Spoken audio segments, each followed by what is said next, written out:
There. All right. I'm pretend Jason again. Are we good? Do we have sound? Please let us know. Do we have sound? There's my pen. I gave it to you and it was sitting right there. Yep. Okay. Sure, give us that. Okay, sound is good. All right, so let's try this again. Welcome to another lovely Monday night. This is Digital Fiasco Live. My name is Dandr0id. And I am Jack McBastard. And we're here to talk about some video games and shit. So I just want to let you know right now, yes, this isn't going to be a very good show. we had to fix some shit right before the show, as per usual, because this is Digital Fiasco. So, I mean, it wouldn't be a show without some issues, right? Yeah, but I'd like to, keep that kind of technical issue to an absolute minimum. Okay, well, I mean, to be fair, XSplit went the wayside at the start of the show, which kind of really threw a wrench in things. No, not really. Like, that's good. We don't need the XSplit anymore. We're now 100% No, but slobs. it was extra time that ate up. That's true. That is true. Could have been used elsewhere. That is true. So we're now flying blind, not blind, but Discount is learning on the job. Yeah, so Discount basically has control of what we would normally be doing over here. Yes. So, best of luck to you, good sir. Yeah. Okay, anyways. I still have the soundboard, though. Oh, great. So you have control of some of it. I do, but not the actual scene switching. Okay. So it'll be entirely up to Discount to, and this is my way of casually informing him in a way that sounds like I'm talking to the audience, but I'm actually talking to our aggressively unpaid intern. Discount will occasionally have to bring out our lovely chyrons for about 8 to 10 seconds. Isn't it automated? Like the timer? It's on the timer. Okay. On the stream deck. Oh, okay. So, all right. Well, Discount, you heard the man. 8 to 10 seconds. I already shut off your Chiron. That's fine. Every once in a while, say, every 20, 30 minutes or so, Feel free to set yourself a timer if it's silent. I do what I want. Yeah. And then turn off the chyrons and go back to normal. All right. Anyways, again, welcome to all those lovely faces out in the chat there. Thank you very much for joining us at the top of the show. Hey, Mutiny Teddy, haven't seen you in a while. You have that lovely piece of paper. Why don't you tell the lovely people here why we're here? Why we're here. Yeah. This is Digital Fiasco Live. We're going to be talking about all the latest news in PlayStation, Xbox, Nintendo, and PC gaming. There it is. All right. Yes. And today is episode 53 for January the 14th. Yeah. 2019. I know. All right. I got to ask this right here now. Have you screwed up and written 18 on anything I've that not. you've dated? Okay. I've not. All right. That's good. No. That's good. No. Who the fuck writes checks anymore? You're making like a check writing thing. I didn't say checks. I just said writing the date. Yes. So on every check I've written, it's been nothing because I've not written a check. I was going to say all those not checks that you're writing.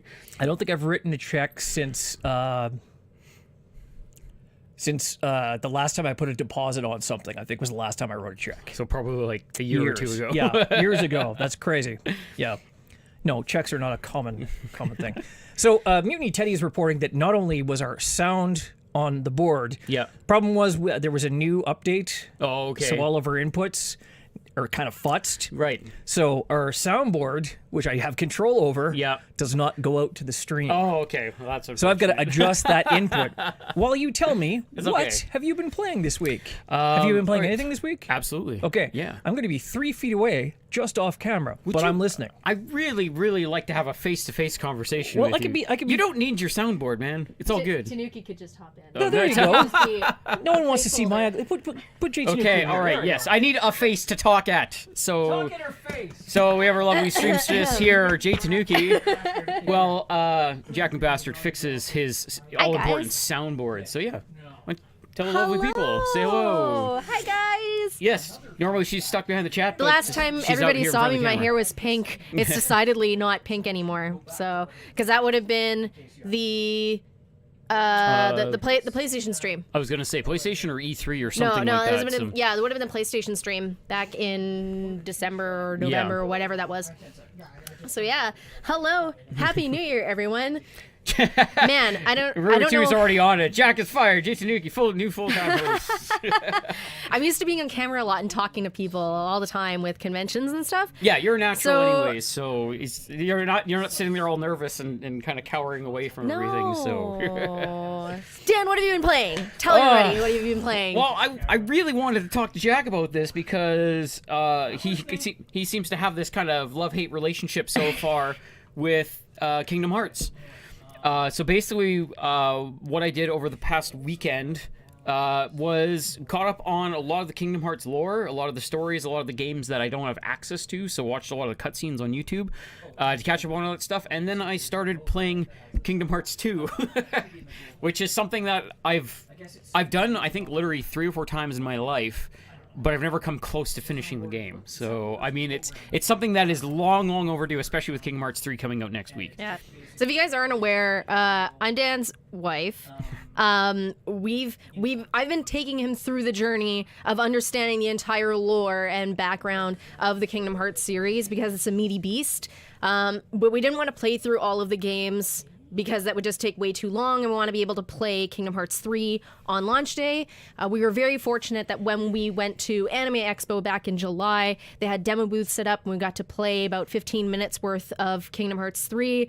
And as we were leaving the demo booth, I was like crying because it was so beautiful, and I'm one of those dedicated fans where I've been screaming that I've been waiting 10 years for this game, and you know, what's another 2 weeks? But it was important that Dan actually understand like a lot of the lore behind it, and I wanted a fresh intake on what exactly is going on. There were also some other aspects to the game, some background history on it that was added in when they brought out Kingdom Hearts 2.8, which has some of the backstory and some followings of characters where there's other things going on in the larger experience of the Kingdom Hearts games, but there's still other characters who are experiencing their own journeys, and we never got to see what was happening with them. So in 2.8, they've added in some of that to kind of bring things up to speed to the point where you're starting Kingdom Hearts 3, but I didn't get to experience any of that, so it felt like a good opportunity to just relive everything from, you know, from 0 hour, the dawn of everything Kingdom Hearts related, leading right up to when Game 3 actually and honestly, launches. And thank you, Mutant Teddy, for that. He said I was the better half, so. Because I don't have my makeup on. I'm not usually on camera. But yeah, it's literally one of those things, like, because I've played a bunch of the Kingdom Hearts stuff. I've checked out some of the lore, but over the period of years and years. So to go back and actually watch it kind of all synchronized and all in line and it actually starts making sense, I feel like it was almost like a waste to try to play stuff over the years. It's more or less it needs to all be done in one shot. Like within like a week or two, like you binge everything about it, because that's about the only way you're ever going to understand what the fuck's going on. You also need to understand that, like, just the base storyline, if you're just watching pure cutscenes and pure important dialogue, the entire series is over 50 hours of content. So that plus actually playing through 2 it's a lot of info to take in. Anyway, here's this asshole that you guys are more familiar with. It's not just any asshole. And yes, sorry, Mutant Teddy, I did misread asshole. that. Give me 2 seconds. I need to Make that larger. Yes. Plus, there you go. Yes. There we go. Because it was fucking microscopic and I misread it. So, anyways. Yes. Okay, so as you were kind of listening there. I was totally not listening. See, this is why I need you in your seat if I'm going to talk to you about shit. To be fair, it was because I was explaining stuff to Discount. Normally, if I was just 3 feet away from you, I'd be able to hear you. Okay, all right.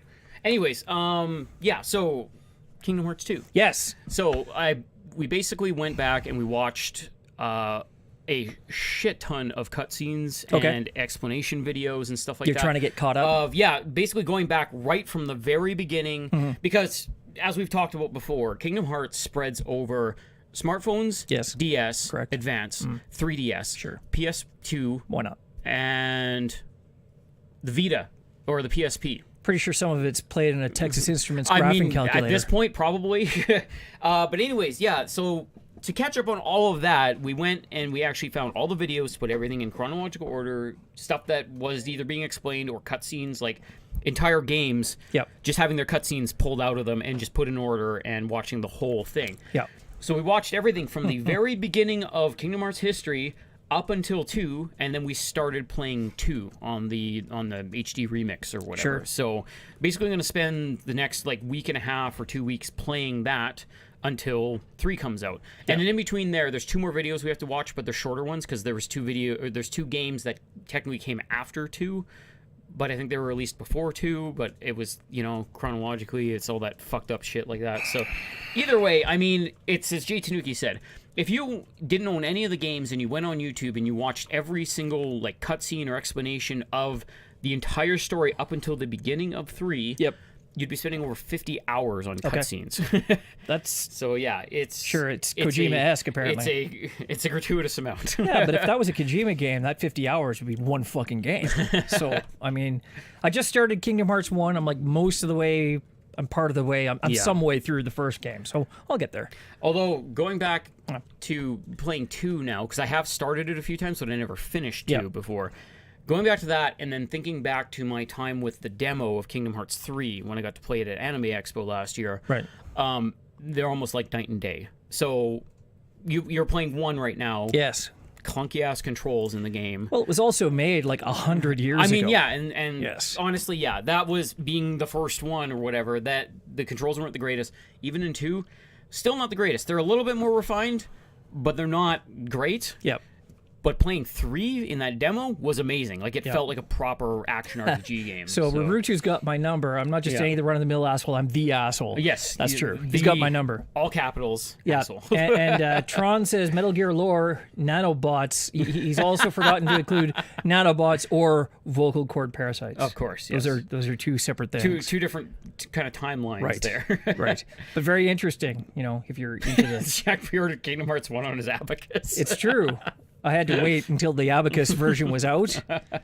It was worth it. Yes, because I'm really into beads. So anyways, yeah, so dove in, started playing 2. Yes. Not that far into it, but Sure. I mean, it's... I want to hear absolutely nothing about it. It's 20 to 30 hours long. That's... 2 is 20 to 30 hours long? Yes. Okay. Depending on what you do, because there's a lot of side quests. Oh, Okay. sorry, 30 to 40. Well, I've got to finish the first game, then I've got to watch like whatever cutscenes are in the middle one, and Yeah. then I got to play that other one. Well, there's a couple in between there. Yeah, so. it's like those 2 games. Yeah. And then it's 2 or 2.5 or whatever the fuck it is. And then that cutscene one, and then that other one, And then you play 3. 2.8. I guess one of the other ones is like 358 over 2 days, Yes. and then one is like EX2 Turbo plus Alpha. Pretty much. They don't have the greatest naming conventions, Yeah. so not only is it confusing that they're over all of these systems and consoles, MGM But over R squared. the names of them outside of Kingdom Hearts 1 and 2 make no fucking sense, and you don't know where they lie in chronological order. Yeah. Well, anyway, but I mean, luckily on the whole menu for the story so far, Yeah. it puts it in, I guess, time of release. Yeah, So yeah. that's the way you should play them. So that's what I'm doing, just down the list. Yeah. And then I go onto the other disc, and it's 2.8. I play that, and then sometime in about 2048, I'll play Kingdom Hearts 3. So, yeah. So yeah, either way. Sure. So yeah, just started playing that. So I won't give you any spoilers, I guess, for Games that are when like I report 20 on it goddamn years next old. week. But Sure. I'll get to it. I mean, considering what's coming out this week, probably not immediately. yeah, but, you know. exactly. Yep. But yeah, outside of that, also, of course, my whole kick with Mega Man and everything like that. Yes. Heading on to X3 now, and And then you can stop. and X4, from what I've seen of it, looks at least entertaining. Now is. X5 is when things really take a fucking nosedive. You and I have very differing Well, I mean, opinions I'll of the Mega play Man X series. X4 and I'll Yes. let you know if it's the one that dove off or not. I've got it over there for the PS1. I know. I've never you know? personally experienced It's in the myself, library. Because It's when I not was good. watching review videos of Yes. the X series, of Yeah. like all 8 of them, there's a couple of people that have reported that among the fandom, Yep. X4 and X6, no, I think X8 are Yeah. actually held in high regard in the X series Among outside of among you know, apologists, sure.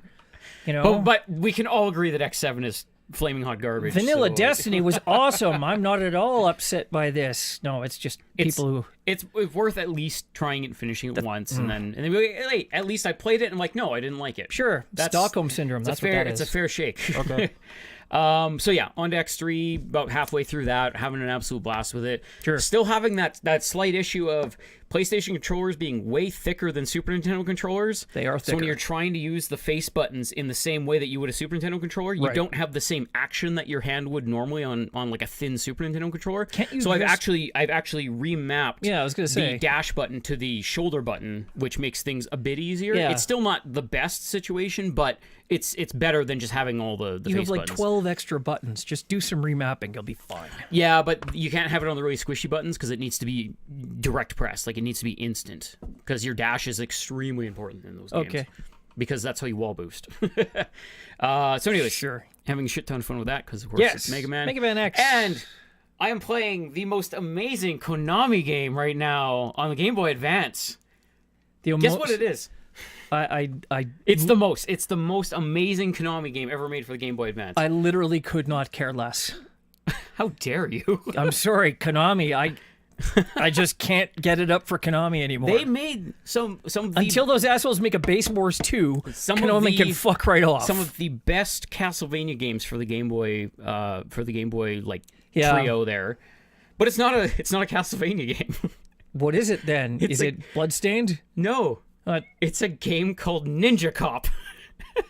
And it is exactly what it sounds like. Stupid? Yes, it is fucking ridiculous. Okay, I was looking up just like random ass games for the Advance. See, high evolutionary. Hashtag fuck Konami. I mean, yeah, to be fair, I typically believe in that too. No, this one is just hilarious F-Konami. because I couldn't believe it. Like this looks like the type of movie trash that I would look for. Sure. But this is like game trash. So it's like they took some of the gameplay of the single player Castlevania games and put you in a modern 2D platformer cop shooting game. Sounds So you about are right, yeah. you are a ninja Okay. that shoots laser shurikens, and you have a sword that you can like do like whirly jumps with. Laser and, shurikens. And you have a chain grappling hook, and you can swing on things and swing around objects and stuff like that. So you have like these weird like Bionic Commando Castlevania shit going on. Yeah. But it's like this modern cheesy cop like drama thing going on. I'm thinking that Ninja Cop just might have a problem with police brutality. Oh, he does. He kills everyone. And the best That's a part is, lot of so paperwork. you shoot laser shurikens, and then when you The hell was that? get lightning bolt pickups, and that levels up your attack. Okay. So after lightning shurikens, you throw Taser shurikens, I'm assuming. a trio of fireballs, and then the next level after that, Yeah. you have like a laser guided like dagger thing. See, none of that is approved equipment. And neither is a grappling hook that whips you how- around the screen and everything. Okay, you know how much time your chief is gonna have to spend on the phone with the mayor? You're a loose cannon. Oh, he's the loosest cannon. Like I'm just like blown. Like I don't know. Discount. Find a trailer for this game just so the lovely people in the chat can see what this thing looks like. You might It have is- some problem with that with our current setup. Oh, okay. Yeah. Okay. JT Nuki will try to find. Yeah, that you for can you or put whatever. a link in, but we can't. No, like, that's what I was saying. Okay, just, yeah. just throw a link in the chat. Fire a link in the chat. People can check it out. Sure. It's called Ninja Cop. It's for the Game Boy Advance, and it is. I'm having so much fun with it because it's just such a stupid game. It does not take itself seriously in the slightest. You may have to turn in your badge and Like katana. the very first boss of the game. Ninja 5-0? No, it's called Ninja Cop. Unless it had a different name in Europe or something Wow. like that. Literally, we're googling this. We cannot find out which is the correct ninja police officer game. Already, this genre is too crowded. It's both, but it never had a trailer. Oh, okay. Well, just put up a gameplay thing of it then. I don't know. Wow. Okay. But either way, yeah, just tons of fun. The boss in the first level, like, because you do 3 levels and then you have a boss fight, is a fucking, like, Shogun Lord with a spear that shoots fireballs, and he's 5 times Yeah. bigger than you are. Damn it, Musashi, you're off the case. It's just gonna go sit under a waterfall just for a insert while. ninja joke here, but honestly, it's an absolute blast. I'm having a ton of fun with it. Technically, Miyamoto Musashi was a samurai. Oh. Okay, you can leave now. Anyways, yeah, absolutely fun game. Totally worth checking out. Having a blast with that one. So yeah, that's what I've been playing. Some Mega Man, some Ninja Cop, and some Kingdom Hearts. So Ninja Cop a sounds ni- like a something. Nice, a nice bevy of stuff going on. That sounds like something that Troma would make a film out of. Absolutely. That it instantly reminded me of that Yes. because even though you're a cop, Yes. you literally are just a ninja. Like you have like navy blue stuff on with a red headband, and you have a sword and stuff like. know- They didn't even try to make them look like. I feel like they were making a ninja game. Yep. And they lost the assets or something, or Sure. someone else in another part was making a cop game. They're like, we're out of time.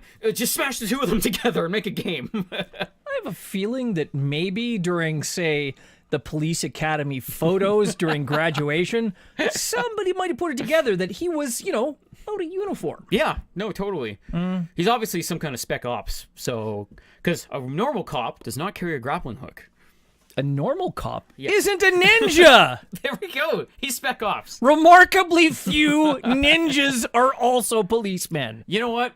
Well, maybe we'd have a better police force if half of them were ninjas. I Just saying. have a strong feeling that would not be the case.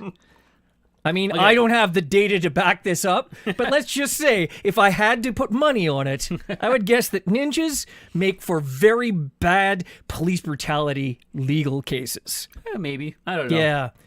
Either way. People versus the unknown Scarlet Cloud, like, yikes. Okay. Okay, so what have you been playing then? Ninja Cop. I I mean, I hope it's as entertaining as what I was playing. you know, it certainly has a lot of material to mine for comedy. I mean, that in and of itself, I think, has made it worthwhile. Yeah, Tron. There's never a cop around when you need one. Or is there? Smoke bomb.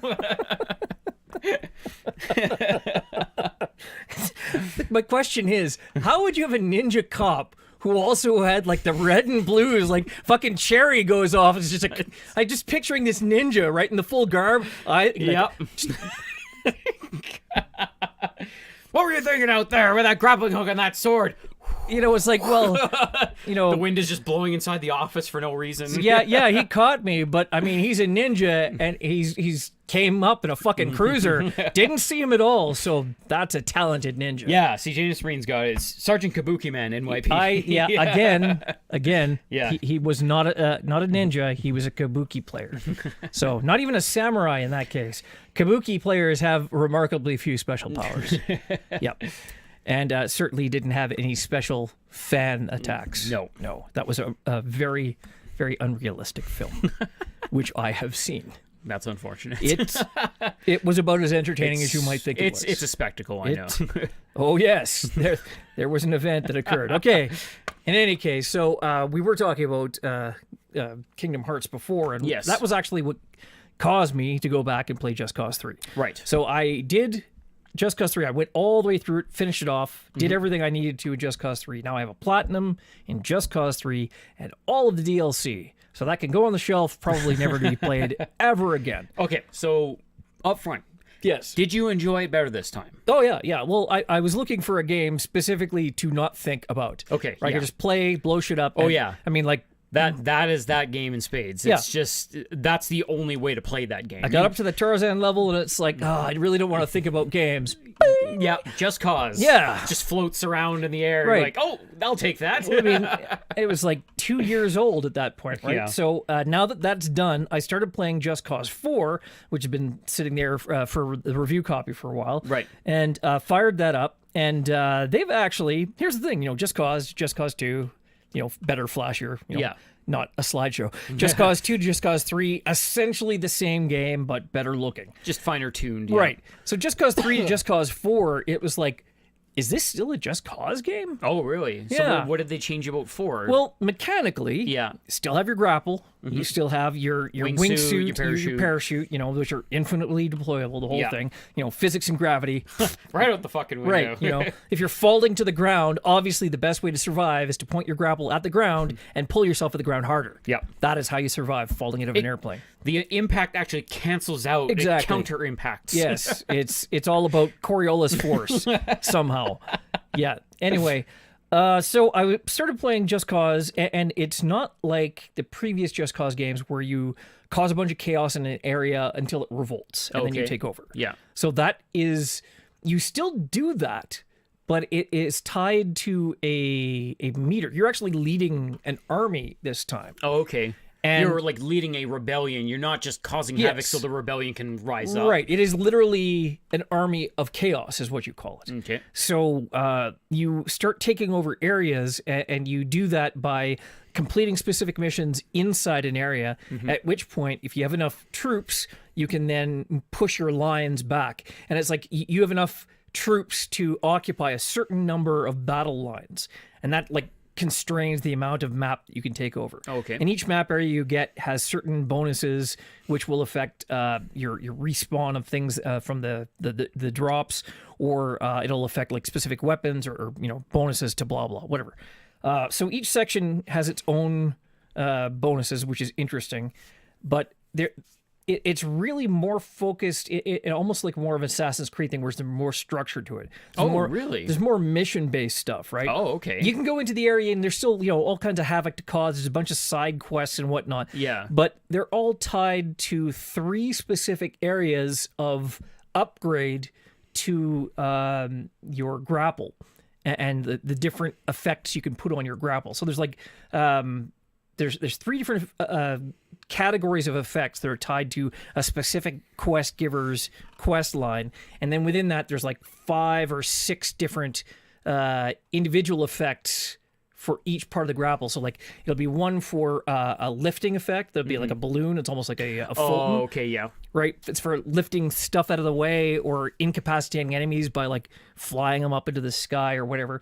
Then you can like do things like make it filled with helium or hydrogen so that it'll explode if it's shot. Or you can affect how high it raises up and what happens when it reaches maximum altitude. So you can have it like fly up to no limit until the like hits the atmosphere. Yeah. Or it's like just high altitude, and then you can affect what the action it takes once it gets there. You can like make it pop or just have it do nothing. Or explode. Or Yeah. whatever. You also have a tether effect, which will like shorten, like it'll pull stuff together. You can affect how quickly it does it. If it's a yank effect, Yeah, so it's funny because these are guys that typically listen to the modding community, Yes. because even way back to Just Cause 2, the modding community was doing a bunch of this crazy shit. Right. Like, they were the ones that actually added multiplayer into the game and everything. Which you still don't have. And they had fun with, the whole thing of, like, attaching 2 grappling hooks together and them snapping together and, like, all that kind of stuff. So it sounds like they've just kind of taken all those ideas and then took them to the next level. But they've also set it up so you have 3 different loadouts at any given moment. Just Reed wants to hear more about Ninja Cop. Don't worry. Hang on. Stay tuned next week on Monday night, because Oh, I'll have more information about Ninja Cop. It's not nearly as cool as Spider Cop. Anyway. But you have 3 different loadouts, and you can mix and match all the effects. And within each loadout, there's actually, you can have an automatic effect when you tether them together. As an automatic effect. Then you can press up to get a second subset of that, and you can hold up to get like a third subset. Holy fuck. on each like loadout. On each. Huge. All the best loadouts. Many on both sides. Many rebels on both sides. Fine people. Anyway, so that part is cool. The other part is that as you build up your training on your rebels. That's what your chaos does. As your chaos meter goes up, you get to the maximum level, and it levels up, and you gain access to additional troops or some extra effects or things like that. So you're slowly recruiting more and more people as more people hear about your exploits, et cetera, et cetera. That will affect not only how much area you can actually take over and hold, right, but also you get additional pilots. So the pilots do things like fast travel, so you don't have to worry about beacons anymore, nonsense like that. Yeah. So it's all about, you have so many pilots, and each one you can set them up with a different drop loadout, and you can actually set up default loadouts. So you just go, this pilot, boom, this is what I want every time. Oh, yeah. Which is what I've always wanted, right? Like that going was back something to that 2. was sorely missing from the other games. It's like Just Cause 3 is like you pick and choose stuff individually. It's like, boom, this pilot delivers this shit every time. You can set it up individually if you want. You can change the loadouts at any time. But, it's like, boom, boom, boom, boom, drop, drop, drop. You can drop James Reed, crates on people's you heads better too. believe Ninja Cop fast travels. That's called smoke bomb. That's basically how it works. He just leans forward and runs like it's the Naruto run. Naruto run. Yeah. You run faster because you're more aerodynamic. And Yeah. You smoke bomb, run away. Actually saw a YouTube video where they tried to scientifically prove that with like the Olympic Naruto athletes. Run? Yeah. Really? I didn't think so. Shockingly hard to run like that. Yeah. Like not only to run faster, but to not fall on your face. You're horribly off balance in that type of run. So yeah, Just Cause 4. So that part is interesting. So it's like it removes the I'm just going to blow everything up aspect. Yeah. So it sounds like it's not more linear per se, but it's more guided. Yeah. Like, it isn't just like, oh, here's another island. I'll just blow everything up and revolt with the people. Like, it's just it's somewhat of a not to be a fucking snob and use the term, but there's that ludonarrative dissonance, right? Oh, there it is. I'm coming. I'm going to liberate your island of everything explosive. Yes. Also, the dictator that happens to be oppressing you. But if there's anything that contains gasoline, or if there's a gas station, or if you have a car, I'm going to steal all your shit, I'm going to blow it up, and I'm going to use it to like take over bases, and then you're going to have a big smoking crater to call your own. Honestly, that dictator does have a fascination with explosives in that game. Yes. So Yes. Does he make a return in Just Cause 4? There is a new dictator. It's like the leader of the Black Hand, which has been like a recurring group that's come up for the last couple of games. So, and you're also trying to find out about Rico's father, and you're also trying to patch up your relationship with Sheldon, the guy from the agency. There's actually some plot in there that carries over because from it previous took him games. 3 games to actually build some plot at Yeah. this point, because the first one was just so... There was nothing there. 2 Right. barely had anything. 3 actually started to introduce characters that you might have cared about. 2 did a little, but it was Yeah. just It was just very just the Throwaway. wayside. It was just kind of like, Yeah. oh, cool. There's somebody with a name in this Yeah. one. 3 had your cousin, and you had Yeah. Sheldon. You know, Sheldon kind of So- was like the mercenary. I have to ask, did they just fuck with his accent again in this game? No, it's the same guy, it's the same voice actor. Because that's the main issue. Again, it's just the weirdest fucking thing. But in 2, Yeah, he was straight up like Latino. Like his accent. he's still Latino. In 3, Yeah. he was like Latino-Italian. And now mean, in this he's- one, no, I was he's afraid they Spanish. were gonna make him Latino-Italian French or something. No. like He's like fake Spanish. Like he's not actually Spanish. He's from like fake Waristan, Medici, right? Yeah. From the unspecified tropical island out there somewhere in the middle of the Mediterranean. But he sounds Spanish, right? So yeah, whatever that is, I'm sure he's like Spanish. Spanish. There we go. That's his accent. He's Spanish. He's not Spanish. Spanish. Yeah, that works. I like that. That just covers everything. He's for Italian. That's what it is. No one's Fertalian except right. for Fertalia. What the hell is his goddamn name?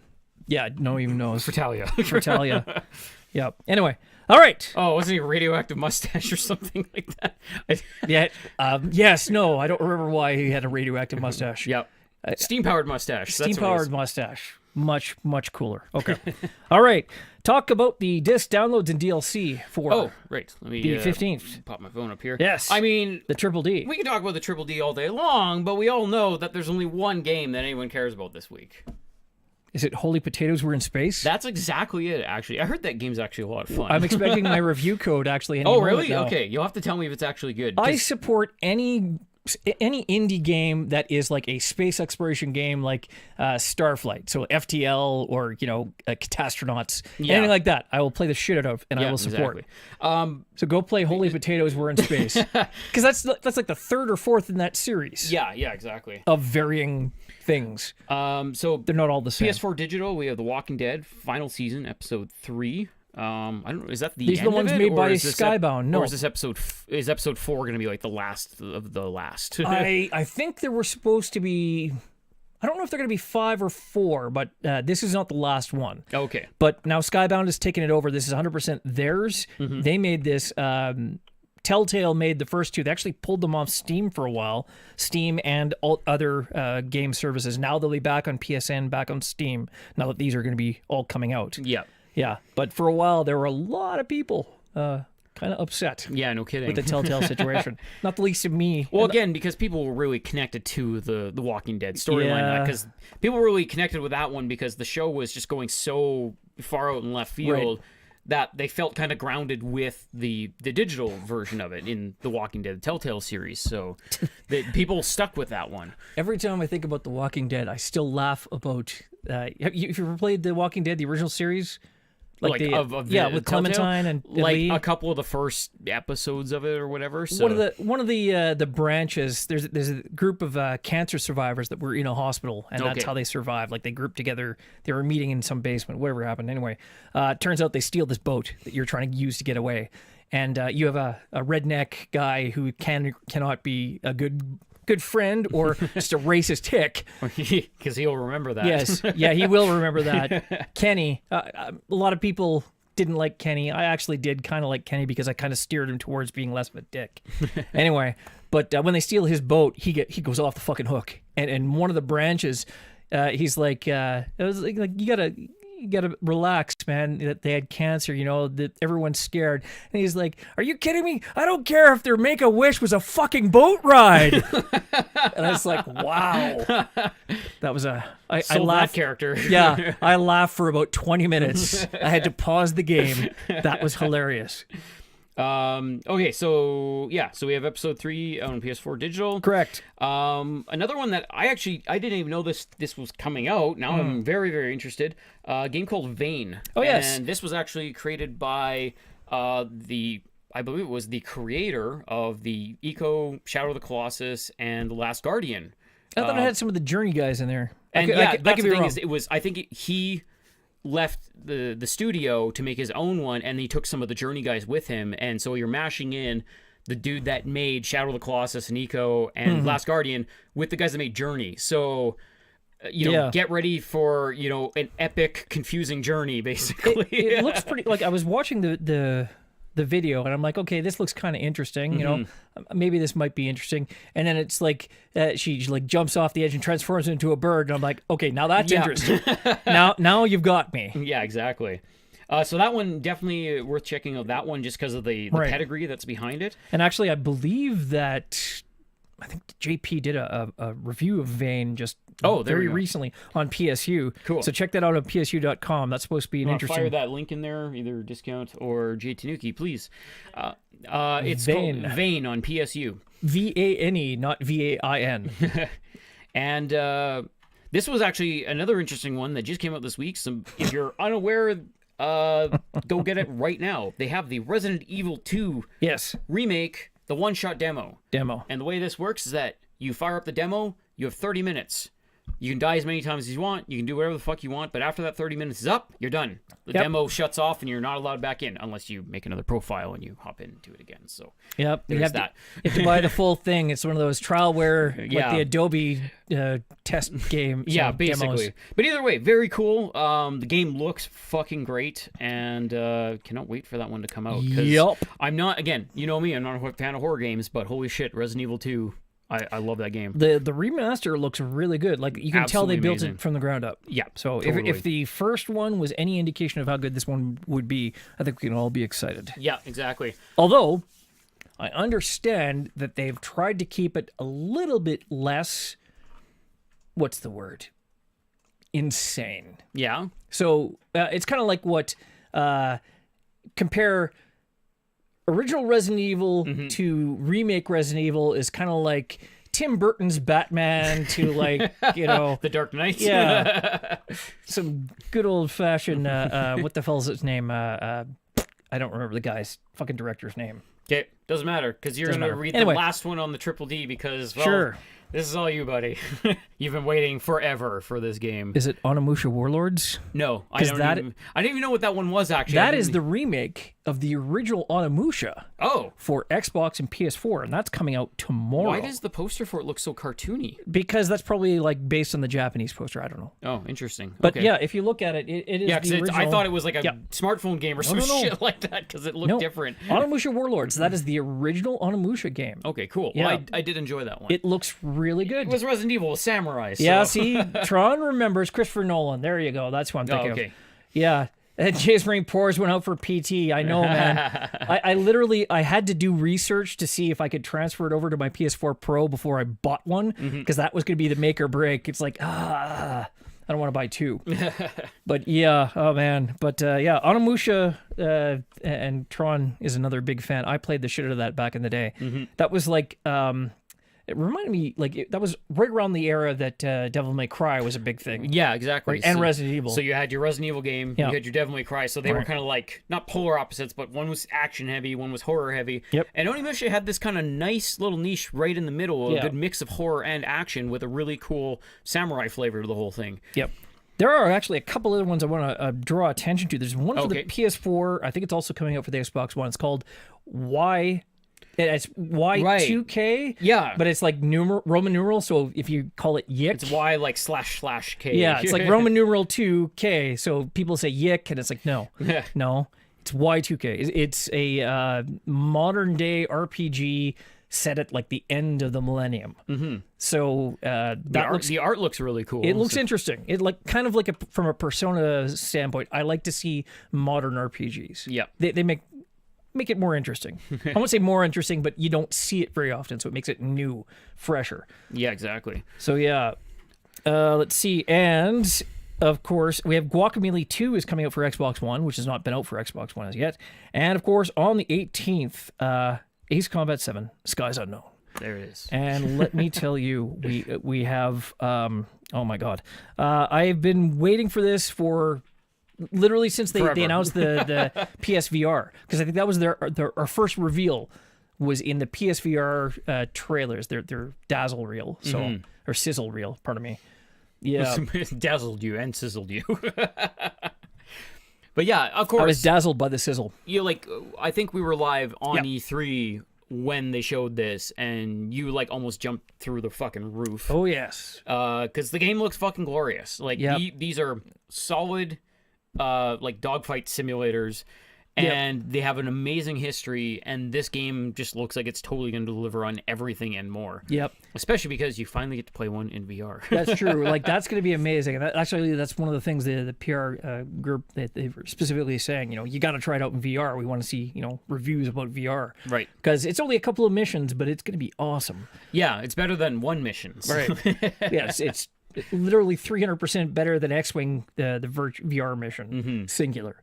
Although I would have liked to have seen more of that, because that's my ultimate long-time dream, is to have X-Wing Simulator just with a VR version. Yeah, just with a Rift. Just Yeah. redo it. That'll be fine. I'd be fine with that. So yeah, and of course pre-bookers get Ace Combat 5 if you've pre-booked on the PS4, and Ace Combat 6 if you've pre-booked on the Xbox One. Yeah. So extra Ace Combat. I'm really expecting to see the other two as well on the PS4 eventually. Tron, just fucking go. Like, if you have a Game Boy Advance, go see if you can find a copy of the game. Just do it. It's a fun fucking game. I'm going to do so many barrel rolls. You're not wrong. I mean, I'm going to be rocking. Actually, we're trying to get also the Hori flight stick, like the Right, yes. the hot ass, which is hands-on throttle and stick. Yeah, That's what which is just funny that they call it the hot ass. It's a hot ass. Yeah, Call it the HOTAS. I'm sure that they have an official pronunciation for that, but I like to call it hot ass because that's just This is funny. the Top Gun soundtrack the whole time. You assume that I haven't just started already. Yeah. He actually has an earpiece in. Yep. He's just listening to the Highway to the Danger Zone right now. That's right. Or what was the other one? Mighty Wings. That was the other one. Man, I can't believe. Wow, I haven't even thought about that. But yeah, there's going to be a whole slow motion walking scene as I wait for it to load with the aviator glasses. Okay. All right. Time for the news. On to the news. Time for the news. Are you looking for more water? I'll go get it. Okay. You start the news. I will start the news. I will be able to talk to you from 3 feet away. All right. So, the ESRB has returned an official rating on Sony Ben's upcoming game, Days Gone.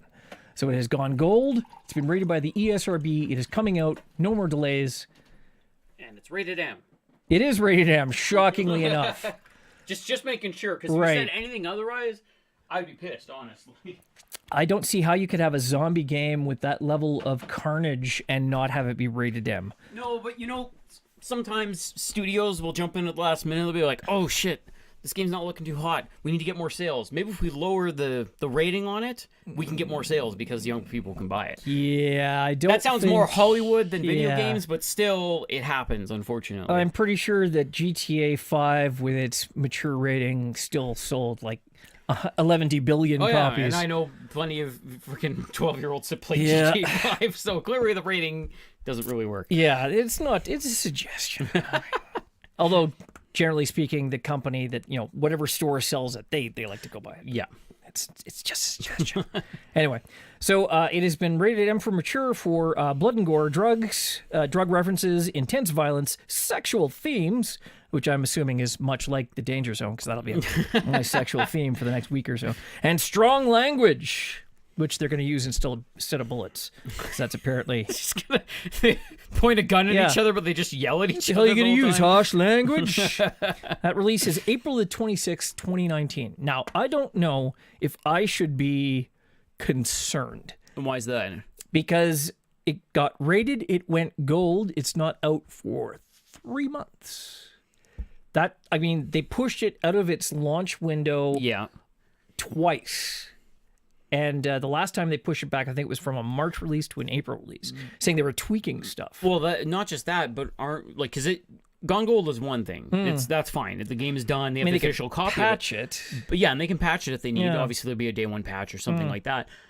My thought on it is I wouldn't worry too much about it. I think that they're just looking for the best window to release it in to get the best sales. Maybe, but that tells me that it's feature complete and they're just pushing it around. Like, they are concerned that it isn't going to be strong enough to sell on its own wherever it lands unless they position it properly. That's a little concerning. If you're not the most confident in it, best to give it the best window of options. And if if you're pushing it around within like a 2 or 3 month span, I say fucking go for it. I don't know. There's a lot of people who aren't that keen on that anyways. They won't notice. They'll be like, oh yeah, that one comes out now. They wouldn't think of, oh, it clearly isn't a very good game because it's coming out in April or something. No, but they're going to go to the store and they're going to go, I have $100, I can buy one game. Yeah. Is it going to be the X or is it going to be Y? Is it going to be Ninja Cop? If you're paying $100 for Ninja Cop. Anyway. So it's coming out April 26, 2019. I'm concerned. I'm getting kind of a whiff of the order off of it a little. Whatever. The game will be there one way or another. So I'm hoping we get you're going to be able to see reviews of it. You're going to figure out if it's I'm good hoping or we not. get to review it ourselves because I would really like to see it rather than, being surprised. Which is unfortunate because Sony Bend, they're a solid studio and the game looks good. If there's enough meat to it, though, you can't make gold 24/7 though, and that's the problem. Is that games like this of that caliber and that size, the problem is sometimes the winds change while you're making it because you make a game that takes 4 years to make. When you very first conceived of that game and put it on a whiteboard and said, this is what the game's going to be, here's all the features it has and everything like that. 4 years later, what people want to play could completely have changed. I think they're pretty safe with they're not zombies, but it's a zombie game. Yeah, it's absolutely a zombie game. Like, if zombies suddenly go out of style, they're going to be back in a year or so. And that's the thing, is zombies aren't the hottest thing anymore. When have they ever been the hottest thing, really? When Walking Dead was in its third and fourth season, people were going nuts for zombie stuff. Now, but not so much. You're looking at all the way back to the Xbox One, right? At least we don't have sparkly vampires in place of it. So. You want to go zombie games back to Resident Evil, for example. That's back in the early 90s. So, that's what I mean. It's cyclical. I guess. It'll come back around. Yeah. But anyway, I'm concerned, but I hope they pull it out of the fire. All right. So we talked last week about that great Alien game that's coming. Oh, God. And honestly, to Alien be fair, Blackout. It might be a good smartphone game, but it's not the sequel that people wanted from Alien Isolation, which was touted as one of the best survival horror games in the past, 5 years, 10 years, probably. It did come out right around the same time as Resident Evil 7, but it was really good anyway. Yeah. It was very well designed. If you were tired of zombies, you could play with aliens instead. If you're tired of zombies, play Dead Space. They're basically zombies. Anyway, I'm not bitter. So last week they talked about Alien Blackout, and shockingly, it was not received well. Of course not. Currently has over 10,000 dislikes on YouTube, which is ironic. Those are rookie numbers. No, that's right. It's like, I numbers like that for purpose. It's not like Infinite Warfare. It was 10 million dislikes in 15 minutes. But obviously there are not as many people following this game as there were a Call of Duty game. Also, not as many entitled pricks. Mm-hmm. So, but what I love is that the Twitter responses were all filled with memes game over, man, like the logical ones. Yeah. And lots of pictures of disbelief and why did you do that? There's the kid in the chairs going like this. All the expected ones. I fired in a good Adam Jensen for good luck because nobody asked for this. So they're doing damage control now. The PR company that's representing Fox for Alien Blackout, they're saying Blackout is a standalone game that shares Amanda Ripley as a main character, but is not related to or a sequel of Isolation. So it's like, well, how does it relate to Isolation? They go, it's not a sequel, and that's all they like. Basically, that's all they would say.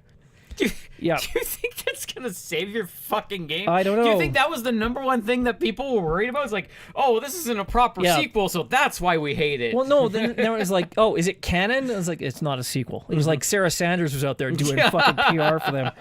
But we know for a fact that it's not a sequel. Okay, good. Well, that puts my fears at rest. Yeah. So the official Alien account attempted to calm things down a little bit by tweeting out that yes, there are more Alien games in the pipe, more to come soon, very soon. They say. So the company that makes the Alien Blackout game. You guys not have fun. Yeah. See, this is a joke I made last week. Yeah, you can play it. Don't you have a phone? Yeah, so anyway.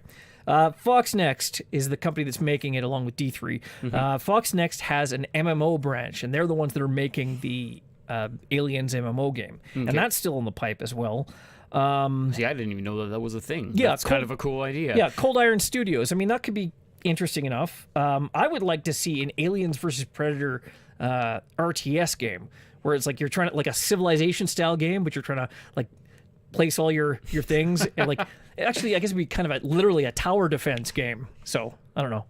Anyway, XCOM but with doesn't matter. See, anyway. I could see XCOM better because you have each individual player. Then that would make more sense to me. You want some of that? Yeah, you can have all the sound effects from the movies. Anyway.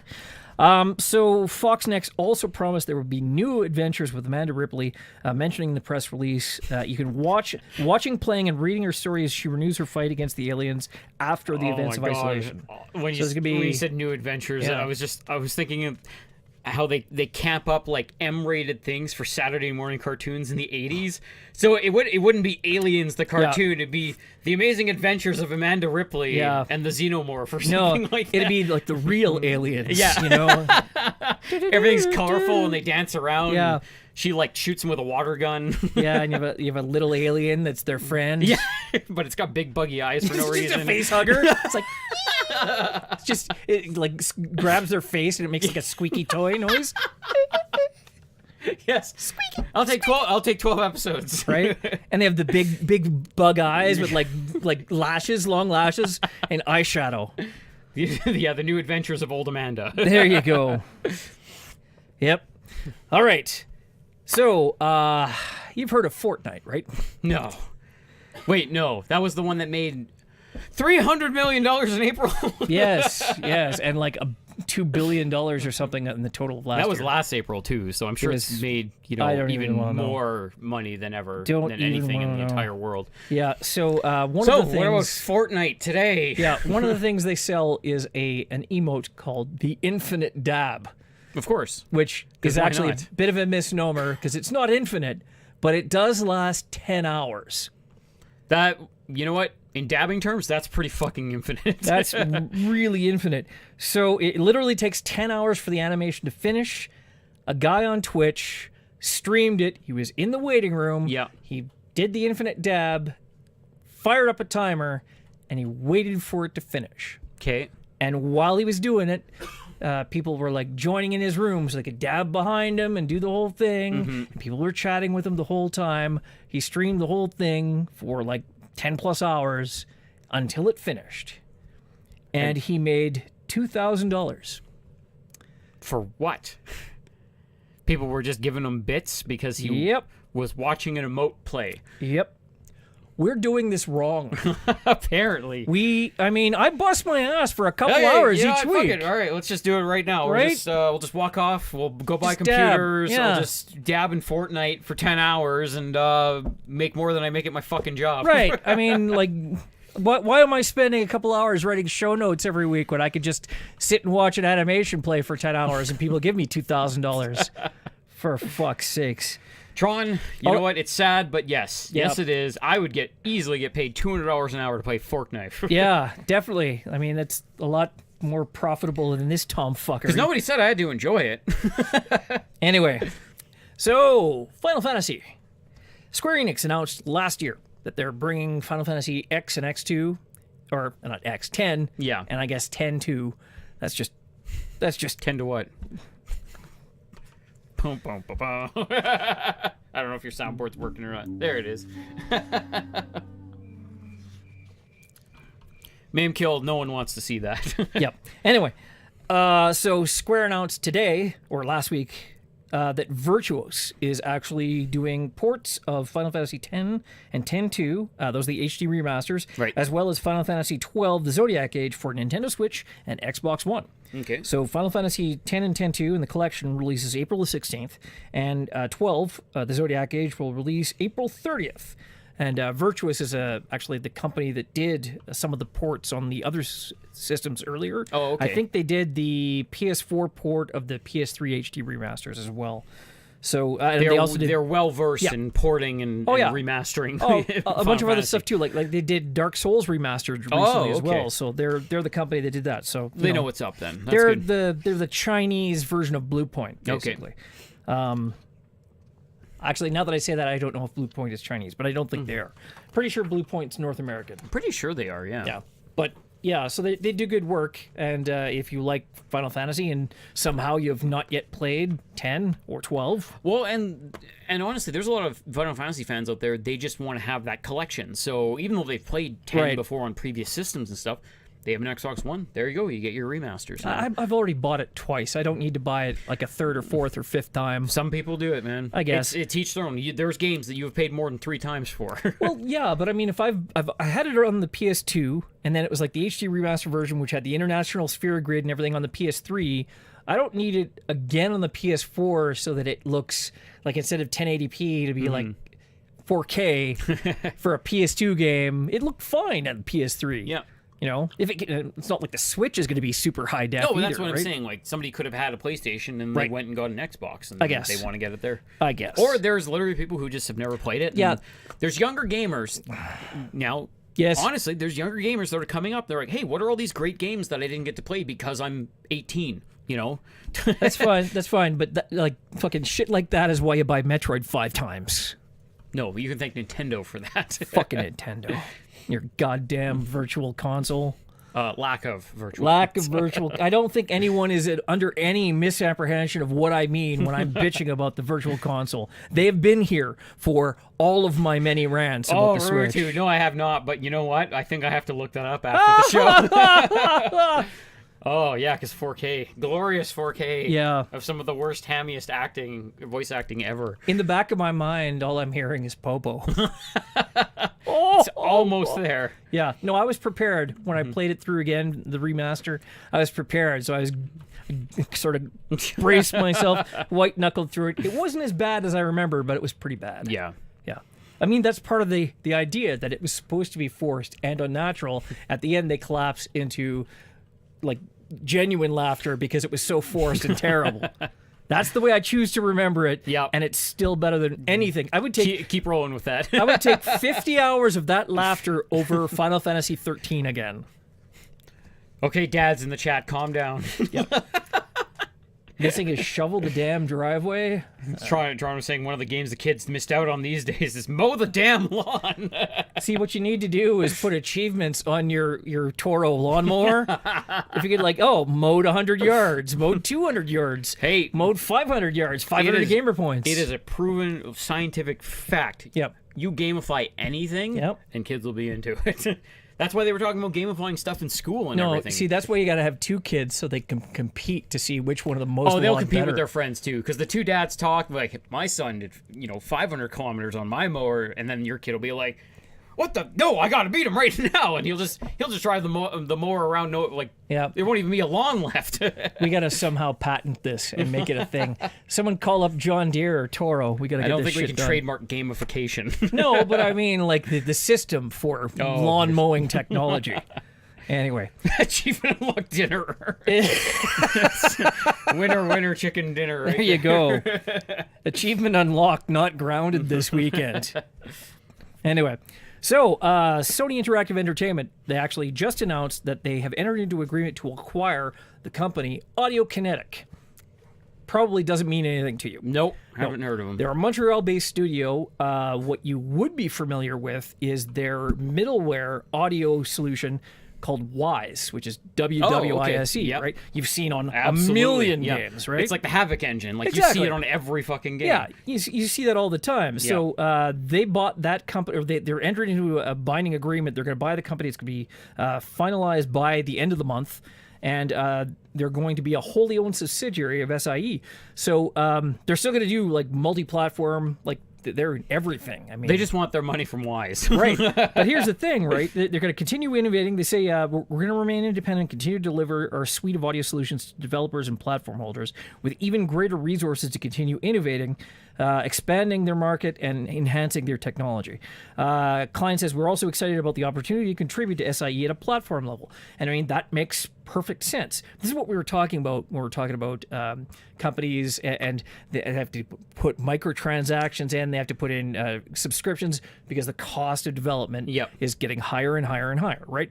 So the way that I always keep saying is they have to improve their middleware. And what Sony's done is actually something really smart.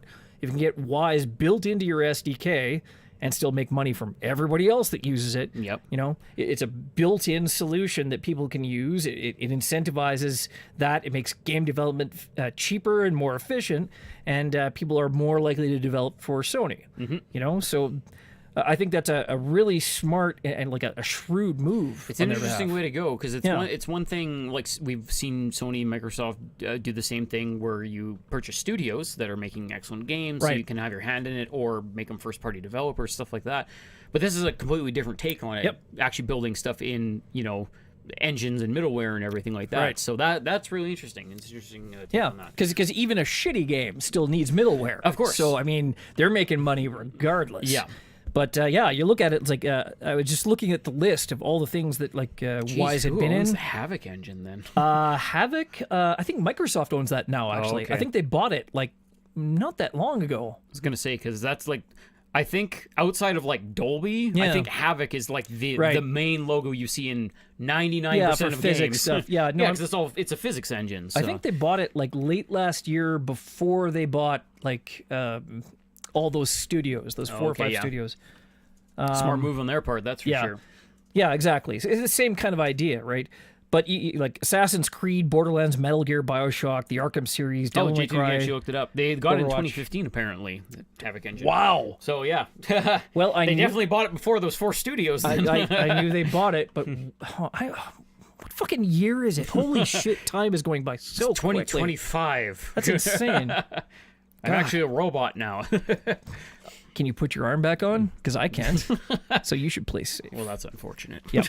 So yeah, and it's compatible with the Unreal Engine, Unity, CryEngine, all those other things. So like you can use it for just about anything. All the modern platforms, basically. So now what Sony's got to do is, you know, make things easier for people so they don't have to, in order to cut costs, like cut people, cut time, cut cinematics, whatever.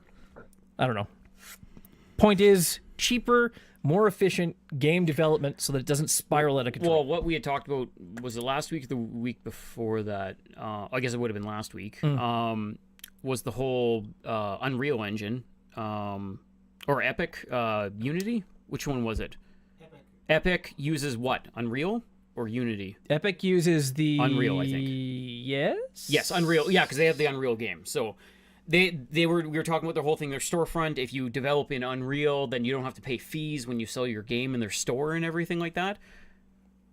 They have Unreal Tournament. It's the Unreal Engine. It's Epic. Yes. Anyways, we were talking about the storefront. If you actually have an Unreal game, then you don't have to pay all those fees. Yes. So Sony, I don't know why I blanked on that. Yeah, I guess they do. Sony could do kind of the same thing then. Right. Like if they started having these SDKs, and if you built your game like a certain way, you know, under their kind of guidance and stuff like that, maybe they could work out the same type of deal. And then all of a sudden you're selling it on PSN and you don't have to pay a bunch of upfront fees or because you know, really what they want to do is get your game on their console so they can get their licensing fees. They're going to get their cut from it faster and better. So exactly. Yeah. All right. So December, PUBG Corp has started in doing some investigations. Apparently, there was a widespread issue with cheating with a. Haven't they had like all those games, haven't they had problems with cheating like the whole time? Oh yeah, but I mean they've banned people all the time. But this Yeah. one, it was kind of an interesting thing. It wasn't like a program that was running. Not like it a didn't trainer affect, or something. Or Yeah, it didn't affect the files. Didn't affect anything. What it was doing, it was sniffing the packets as it was being sent out to the server. Okay. So you could get information, or actually, I guess, sent back from the server. So they're doing their positioning. So you could actually run it so that you can see on another screen the location of other players on the map. Oh my god! So it's Right? It's like upload sonar basically. Yeah, essentially, it's like an external radar, but because it wasn't affecting any of the files on your computer, it was like really hard to catch. Right. So they banned. They just recently banned something like 30,000 people, That's crazy. including like a dozen or more professional PUBG Wow. players. Professional now. That's Well- why were they up where they were? Because they were probably cheating. So Yeah, well, they're allegedly withdrawn. Yeah, so no, they banned 30,000 players in December. Just this week, 10 professional PUBG players, in addition to the 4 they banned in December, and 2 other teammates they suspended who weren't cheating, but they knew about it and didn't report to anyone that they were benefiting for the team's effort. So they were an accessory to cheating. So all of those people face up to a 3-year ban from PUBG, Ooh, harsh. which will take them to January the 1st, 2022. And I'm sure that PUBG will still be relevant then. Yeah, relevant. I mean, I remember back in the day when we used to play LAN games and whatnot. We had a friend of ours, good friend of ours, who used to try a trainer just to see if it was working. I wasn't cheating. I just wanted to see if it worked. Right, and he played it like that for 4 hours. I don't know how long he was using it before we caught him, but let me tell you, words were spoken. We had a conversation. It was Of course. a very terse conversation. But yeah, let me tell you, shiesty fucker. Anyway, so Spider-Man. What about Spider-Man? We've talked about Spider-Man so many times now. I know. Get me pictures of that Spider-Man. So, one of the things that I had kind of theorized was the way they had structured their DLC, right? They had The City That Never Sleeps was like the 3 DLC pack. And they released them 1 right. month in 3 months in a Yeah. row. So it had Turf Wars. It had, it was like the Heist, Turf Wars, then Silver Lining, right? And so that was like one whole package. And so you had 9 additional suits. And then you got the Sam Raimi suit as well. I think was a bonus for It was a everyone. free like Christmas present, basically. Yeah. So there was a live stream that Marvel did last week. It was a Fantastic 4-week kickoff live stream. Okay. And they had like all the stuff about the Fantastic Four. I guess they're starting to come back into the Marvel universe. And Because I think that's going to be one of their next kind of big pushes now after Maybe. the Avengers are kind of ending their 10-year run Right. and whatnot. I think that's one of the ones they're going to try to latch onto now. maybe if Sony wants to make another deal, because they're They're going to cut a deal, because if anyone's going to make them money, it's going to be Marvel. Yeah, no, I mean, Because Sony doesn't really Yeah. do a lot of other movies that well. so- well, I mean, Into the Spider-Verse was amazing. yeah, but, but it was a Spider-Man yeah. movie No, in conjunction with Marvel. but I can tell you right now, they sure as hell don't know how to make a fucking Fantastic Four movie. No, they do not. But so anyway, during this live stream, Marvel's Ryan Pentegos, he teased something, Okay. and it was he said he's talking about the Insomniac Spider-Man, and he says something fantastic is coming to Marvel's Spider-Man real soon. I can't tell you anything more right now, but you'll want to keep an eye out for this. It's going to be amazing and fantastic. So it's like he's talking about Spider-Man. Did you Amazing. look at the camera and go, fantastic, going to wink? The password is fantastic. Right. So it strikes me that it's going to be a second run of DLC. So like a 3-part DLC pack. I wouldn't be surprised. The install No. base and the fandom that this game has, Oh, yes. it'd be stupid of them not to do DLC at this point. Just a little later, we got some NPD numbers. They sold 9 million copies through the end of November. So not even a full year stats do they have. 9 million copies on a PS4 only game. Yep. That's amazing. That's like GTA 4 numbers Yeah. within a particular platform. I was going to say, yeah. But yeah. Because it was only one platform. Yeah. That's the impressive part. Because, yeah, you look at GTA, they had crazy numbers. They sold, Yeah. in a month, they sold, 15.9 million Yeah. copies. But that was over multiple platforms. And you can bet that during the month of December, they probably sold a shitload more. Of course. So, so here's the thing. I have a theory. Oh.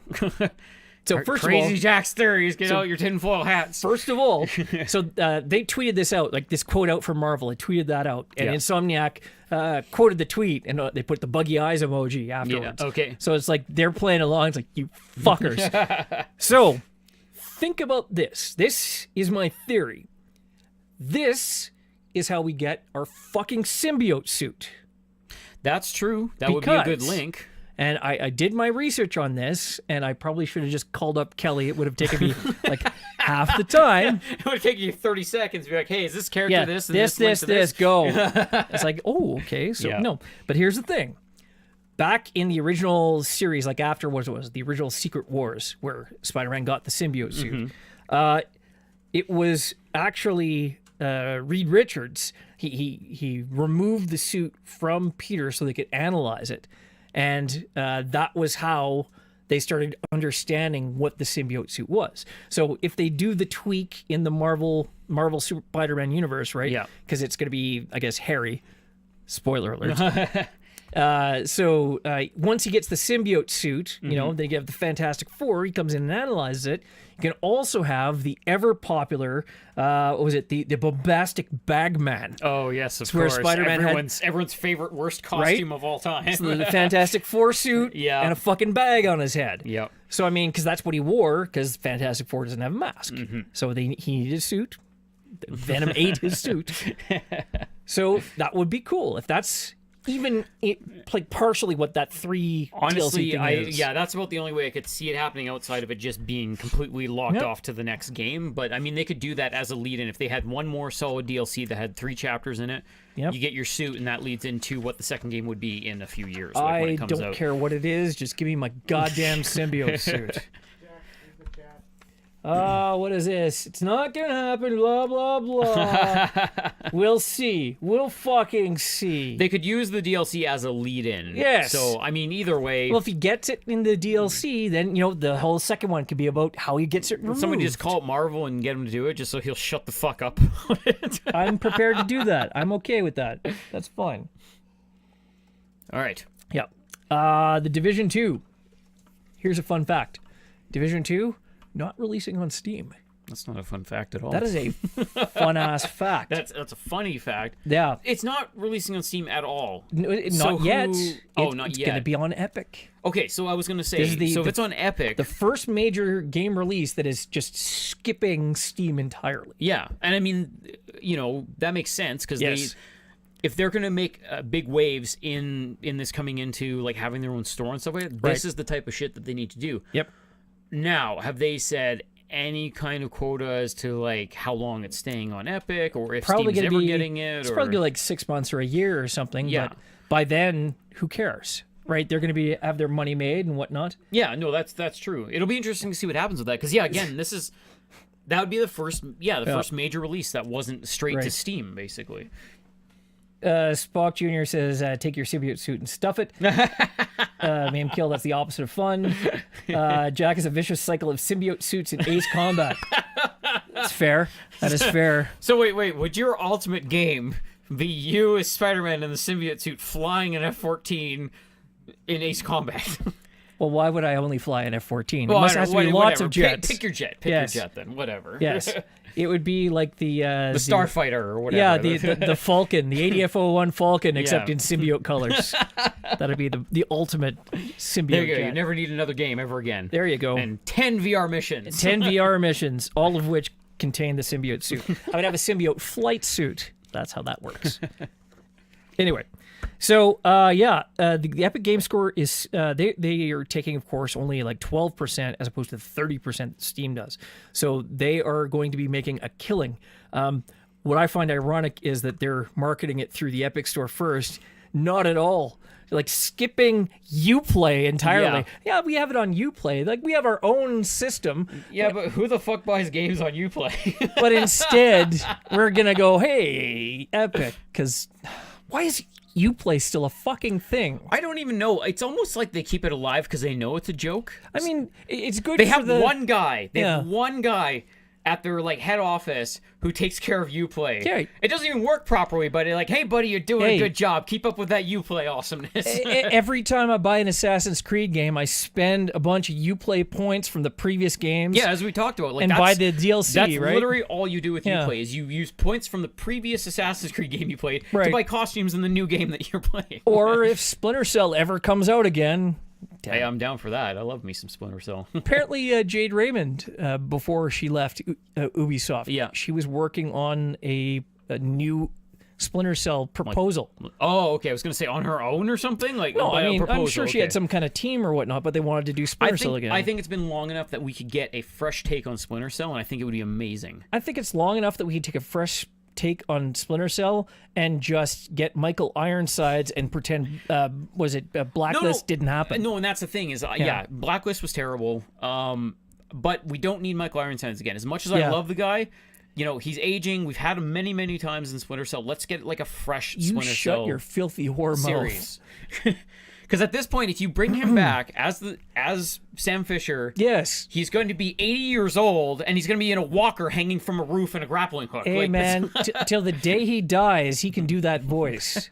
Let me tell you, like, how about they write a Splinter Cell novel and he can narrate it? How does that sound? I would love to have like an actual Tom Clancy novel, like back when he was still alive doing these novels.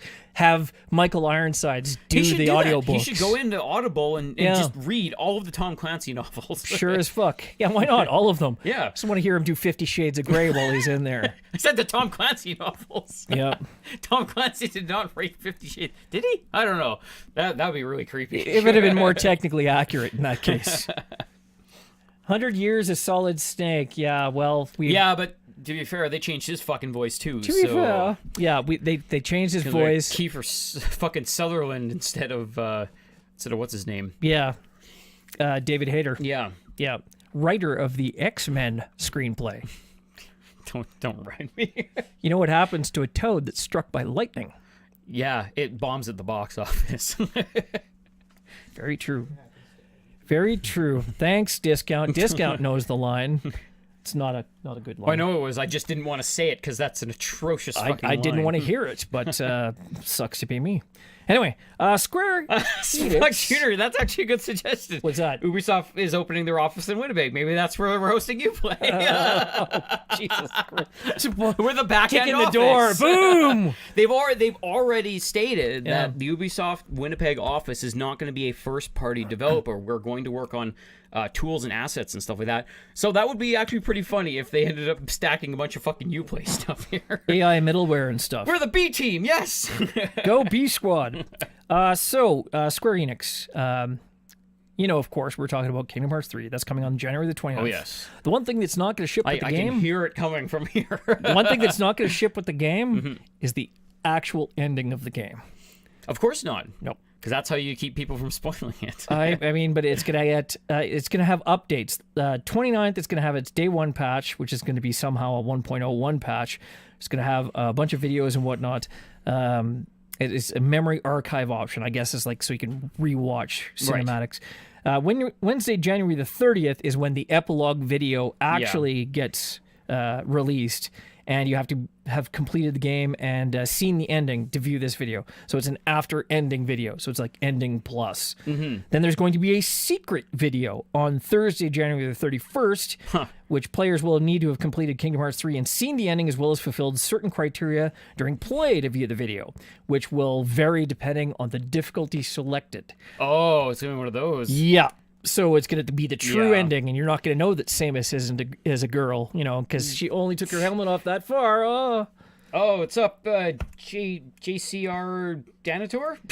I don't know, I might have butchered that, but thank you very much. He's saying, what's up, underrated podcast of the year. Thank you, sir. Thank you, that means a lot. I apologize if Dandr0id mangled your name. I'm sorry about that. If you want to, like, spell it out in the chat, go for it. Hey, Discount, why don't you hit us up with some chirons there for everyone? Oh, yes. Okay, good. Perfect. Excellent. I feel so fucking... Well, like, I just like to be able to hit the button and chiron up. Don't worry about it. You can fix it after the show. So here's the trend, right? We've come to the point where Square-Enix has fumbled the ball on endings like over and over again. You think about it, Final Fantasy 15, they shipped the game all broken and janky. Yeah. And then they patched the plot to make part of the plot make more sense. Right. Then Shadow of the Tomb Raider, they shipped the game with a wrong ending entirely. Yeah. Fixed that. Kingdom Hearts 3, just they've graduated now, just no ending. No ending at all. Okay. This one makes sense as compared to the other two. I don't think it does. No, it absolutely does. Really? Because... What if you don't have an internet connection? What's that? What if you don't have an internet Do connection? you not have phones? No, honestly, this I saw this coming from a mile away, and it's because of the rabid fandom that is Kingdom Hearts 3. Come You on. are going to have the same assholes that went around at the end of fucking Harry Potter spoiling it for everyone when they had the novel before everyone else. But no one's going to finish the game in a day anyway. Oh, you fucking bet. It's probably not even physically possible to finish the game in 24 hours. There are going to be people who fucking speedrun that to be the first person so they can spoil it for other people. There are people that are that asinine out there. I'm just going to spoil it just immediately before. We'll just break embargo just to screw people over. Yeah. No, I don't think so. No, Square Enix, I'm not going to break embargo to screw people over. But anyways, I mean, it seems kind of silly because a lot of this stuff has never really been done before, but it also makes sense in the context of that game specifically, just because of the fandom that is surrounding it. Endings for earners. There are literally people online who got an early copy of Kingdom Hearts 3 and are already trying to spoil it for people. Well, that's because they stole it. There was that whole thing in it was in the So UK what? where they Steal it, play it. They're still going to try to spoil it for people. That's the Yes, problem. but I mean, this is back like Yeah. a month ago. They stole the game. It's not like they knew someone was going to steal the game. This was their plan all along. Yep. Because it does not ship on the disc. So this is bullshit. No worries. Let me tell you, it's like Square Enix. You know, the world might end with you, but the game ends when it's when they're damn good and ready. And hello to Goglosh and Run Little Rabbit Run. Welcome to the chat. Hey, it's our good old. Well, actually, Run Little Rabbit Run was here before, but Yagalosh is our PSU guy. Yeah. Hello, fellow PSU alumnus to the secret handshake. Is Goglosh compared to Cockalosh? Kovkalosh. Cockalosh. No bull. Only stick. Gagalosh. Oh no, Mickey kills Dumbledore! You bastard! Now I don't have to play the next 6 games, I guess. King Mickey, how could you? I played through the fucking Tarzan level. You couldn't just tell me that beforehand? Tarzan kills Dumbledore. Tarzan killed my will to live. That fucking level. I'm just glad that that's over. Yep. Now the rest of the series is going to be good. Like I said, it's, Or better. That is known as one of the worst levels in all the games. Allegedly. Allegedly, Okay. yeah. So, I have shocking news. Okay, shock me. There is a Sonic game. Okay. You ready? Yep. There is a new Sonic game. A new, like brand new? Yeah, I'm gonna Okay. wait until you're done drinking. That's a good plan. That does not suck. Bullshit. I know. I'm calling it right now. I That's know. bullshit. The problem is, it's a board game. Oh, okay. How do you make Sonic into a board game? Exactly the way you might think. It is called Sonic the Nani? Hedgehog. It's Necro. Welcome to the chat. So, a new Sonic game doesn't suck. It's called Sonic the Hedgehog Crash Course. Okay. And it is a Sonic the Hedgehog racing game Okay. where you have like a track that you lay out tile by tile, That makes sense. Yep. I've seen racing board games, and a lot of them actually work Yep. quite well. like that Flamme Rouge one, that Tour de France Yeah, game. yeah. It's apparently a really fun game, but I Yeah, refuse it's a- to play it. It's a biking game, Because but it's a yeah, apparently biking it's a lot game of fun. set in France. I mean, there are many problems that I have It's with a this very, game. very niche market As a for that one. concept. I've seen some niche board games in my Yeah. time dealing with, you have to be like a trade baron levying taxes in the fucking Venetian Empire. No. Fuck those guys. Okay, calm your tits. Gawker Media can go fund themselves. They can take out ads on our site if they want us to promote them. Anyways, So Sonic racing game. yeah, and players take turns either moving their characters, picking up items, or repairing damage because you have a damage meter. Okay. But it plays kind of like a Mario Kart-ish style, where you have items to like boost you or hold guys Oh, back or okay. shit. And like red Yep. shells and stuff, but you Yep. know, in the Sonic universe. Course is littered with spikes and enemies. Yeah. And you're adding tiles as you go, so you don't know what the course looks like. There's gonna be like shortcuts and crap you can do, and it's gonna have 4 full color minis. So it'll have That's cool. Sonic, Knuckles, Tails, and Dr. Robotnik, and Miles Tails. Tails Prower. Of course, yes. We have to call him by his proper full name. Miles Prower. I don't care how much you hate that. I fucking love that was a pun name right since the start. That was literally like when Tails was introduced. That's what his fucking name was. They didn't make it up later. Be like, oh, let's give him a funny name. Yes, you can thank Jack for that one. Miles Prower. Okay. Oh, and Tron, yeah, it's Sonic, Tails, Knuckles, and Robotnik. Yes. 4 guys.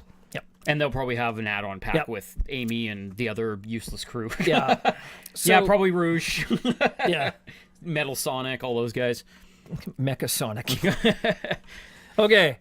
And he's going to fight Mothra. It's going to be just destroy Tokyo. It's a completely different series. I would love to see that. That's what I want to see. Sonic the Okay. Hedgehog versus Mecha Godzilla. That'd be amazing. That'd be a big Because Sonic he'd the be super Hedgehog. fast, right? Well, he'd be so big, though, that he wouldn't go that fast. Well, he just has to, like, crush a large enough area or, you know, breathe atomic fire. Plus, he's a robot. What's he going to do? Sonic had enough trouble beating the Black Knight. Fucking Mecha Godzilla? Really?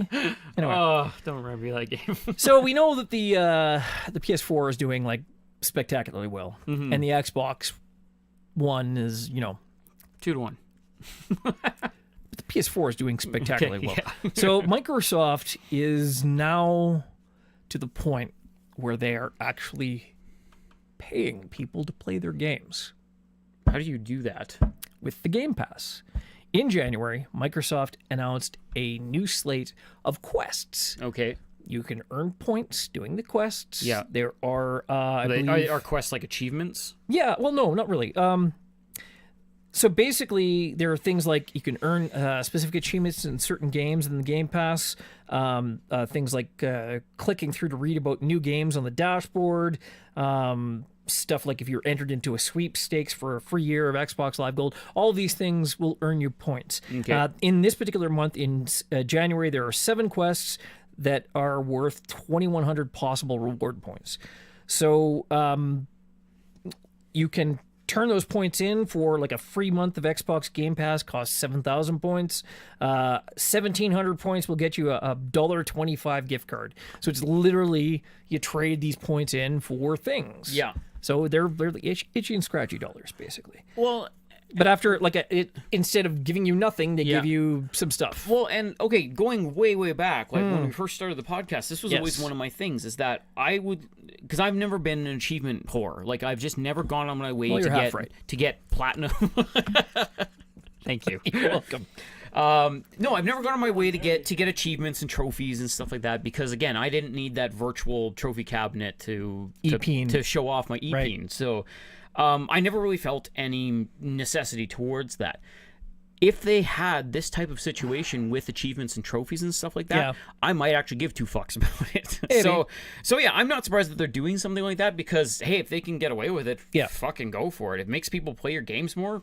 Yeah.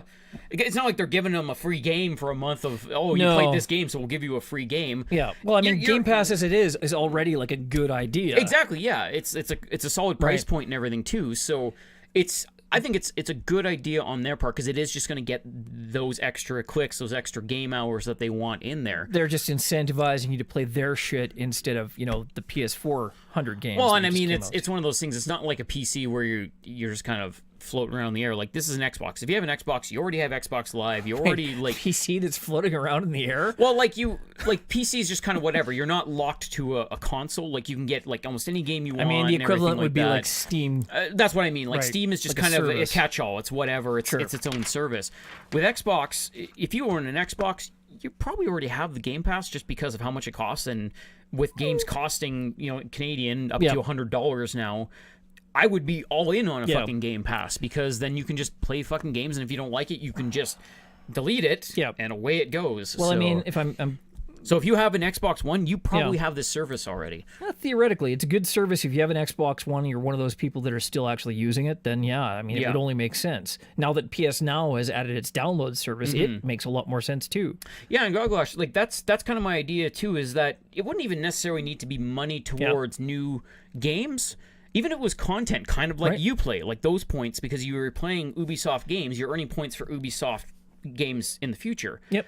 So if PlayStation did that and you just earn points towards, it'd obviously be really tricky to interact with a lot of It's different actually not that companies and bad. everything. But if you look back, Poker Night at the Inventory 2, which came out on the PS4, PS3, they actually had in it where each time you beat the game with one of the characters, you got like a theme based on that character. So there's a Black Samson theme, but themes Claptrap don't theme. interact with a game though. That's, No, but I mean that's what he's talking but about. the like same costumes or idea, themes, like, right? Game like costumes in other games and stuff like that. Actually, or... that's not true. What's that? Actually, did get, because you got a theme, but you also got some Poker Night at the Inventory themed costumes in Borderlands 2. Well, as well. That's because I think Poker Night was made by Gearbox. It was. Well, that's why Claptrap was there, Yeah. right? But yeah. There you go. Bloodborne gave you a free theme that's for cool. I getting the didn't know platinum. that. Yep. But yeah, either way, like again, I'm I've an not advocate platted, of that. Like yeah. if trophies and achievements boiled down to you actually getting points to put towards something, Right. I'd be more on board with it. But as it is right now, Yeah. if you love achievements and trophies, fucking go for it. You know, Well, collect them all day long. That's the problem, It though. doesn't It's- affect me whatsoever. Yeah. So you get all those people that come out of the woodwork. They had that Greatness Awaits. That was that auction. Yeah. Where you bid so many number of your trophies, and like guys came out of the woodwork from like all over the world who had like thousands of platinum trophies and nonsense. Yep. It was like, wow, okay, yeah, my EP is not nearly big enough. And that's the thing is that it paid off ultimately for them. Did it, I don't know though? what they got out of it per se, but I smell chicanery. Anyway, all right. So Microsoft again trying to bribe people to play their games. Meanwhile, Sony instead just offers better games. they did Xbox. Just what it comes down to is Xbox just needs to get on the exclusive train. That's what they need to do. Well, I mean, they've bought so many fucking studios. Exactly. Yeah. So I think we're Ninja getting Theory, that in yeah. the next year or two. We're going to start seeing a lot of that start to Ninja come Theory, up. you got like the Fallout studio, you got the guys like was it Obsidian? They're working on that new. Well, they're working on the Outer Worlds. Mm-hmm. I heard kind of rumors that I don't know if that's them or Private Division. I think Private Division might have the publishing contract for that game. It's possible. I don't know. Might have That been might be farmed just out for the or something like yeah. that. It might just be for the first one, but there might be some IP that ties it to them that might keep it multi-platform. I know the first one is, but the second one might be Xbox exclusive. Yeah. Who's to say? All right, we got some quick hits before we get into the big topic. Sony offered up some year-end numbers for PlayStation last week for 2018. They have sold 91.6 million units to date. 5.6 million was sold during this last holiday season. They sold 50.7 million PS4 games during the holiday season, bringing the lifetime total up to 876 million pieces of software. That gives us an attach rate of 9.5 pieces of software per console. Yeah. That's pretty good. That is like With games costing $100, Yeah. yeah, that's pretty solid. well, I mean, theoretically, with digital downloads, it could be anything in between. Yeah. But on average, they're more than that. And we said the 9 million copies for Sony. That's through November the 25th, so way more than that. Call of Duty, they have their own version of horse armor now. Yep. The dog armor? Similar. I don't even know if they have a dog No, in the new one. COD Blobs 4 has microtransactions for some of the cosmetic things you can get in the game and customizations, one of which is a microtransaction for a new reticle, and it's literally the red dot sight. So it is a pixel Yep. that's worth 100 V-Bucks, or Call of Duty points. Sorry, that's Fortnite. Well, I mean, to be fair, it's probably more than just a be red fair, dot. no, They probably it's- have like extra little bits around it. It's Because okay. I played a lot of military Okay, shooters, and if okay. they let you customize your scope, there's usually about 6 or 7 different types No, of sights. it's just your reticle. It's literally the reticle. It's not the sight. It's just the reticle. Okay. And it's just a red dot. Granted, it probably has a little bit of transparency drop off. Is it better towards have the something? edges. Because wouldn't you have a red dot in that game anyways? Apparently, it's a smaller red dot. Oh, okay. So it's a finer red dot. So It's after- it doesn't block your headshot from a mile away. It's the red dot. It's on Atkins. It's just much smaller. It's just begging for bread. Okay. Yeah, and it costs like roughly $1. So you're buying a dot for $1. Go figure. Call of Duty.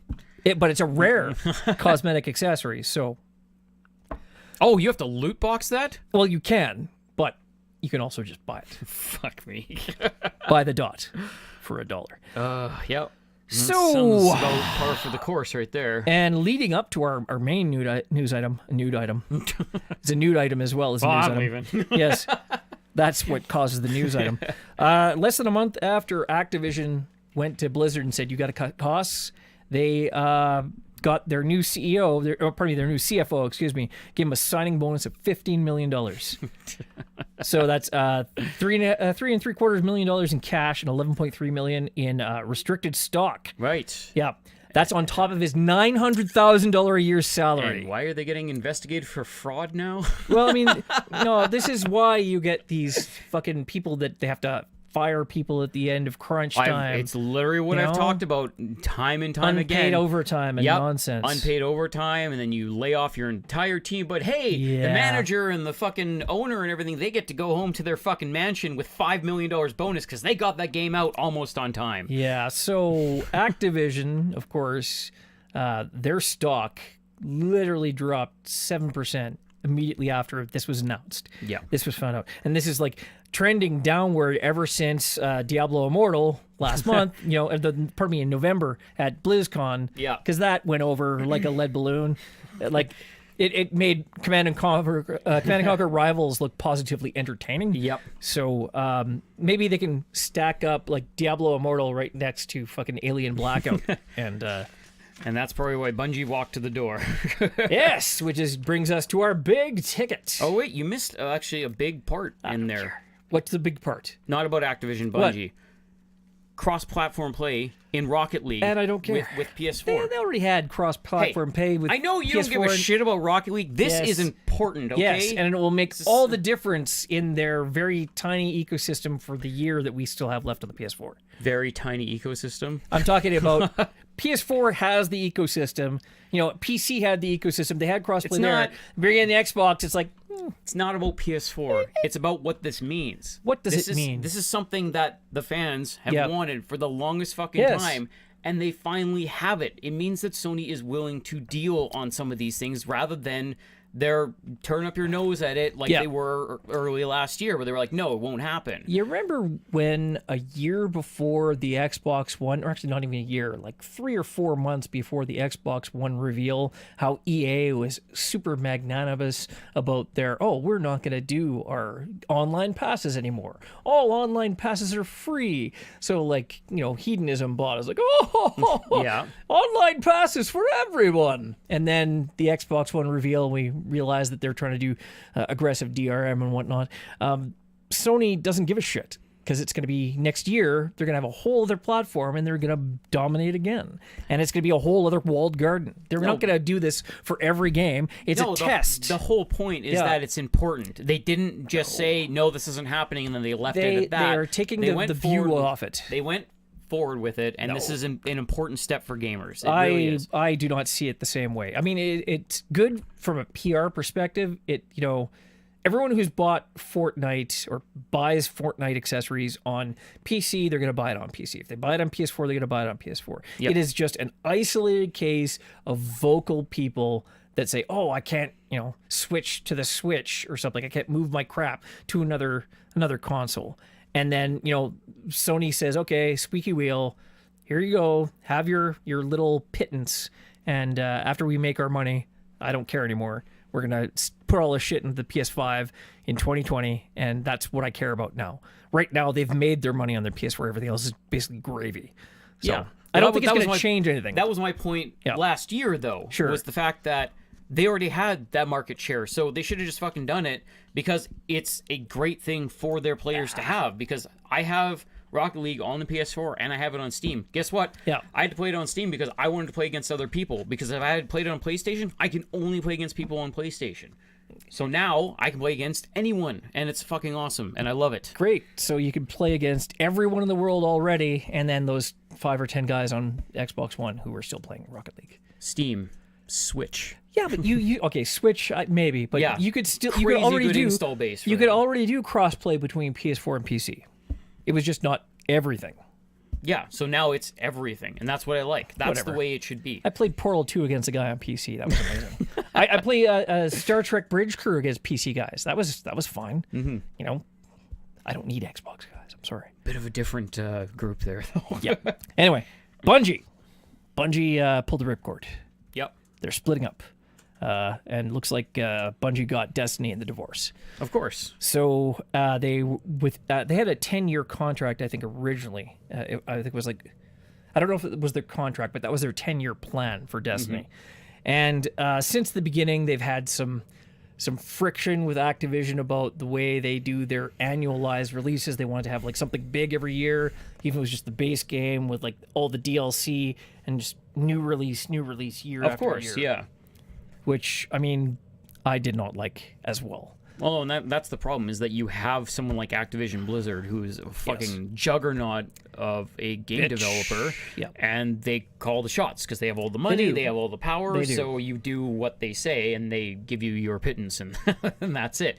I'm glad that Bungie is fucking leaving, because maybe they could save Destiny at this point then. Gagalosh says Bungie the next Rare. I mean, that's I think right now. They're going exact opposite of Rare, because they're on their own now. They're their own person, whereas Rare is locked in Microsoft's basement, and they get let out once a year at E3 to make a shitty game. And then they get locked back in the fucking basement. Or a remake of a good game that used to be fine. Yeah, like, something that was good on the N64, and they make a shitty remake of it. And I think Rare Replay was the best thing that they did for the last 20 years. Yep, pretty much. And I don't count Killer Instinct because that was horrible.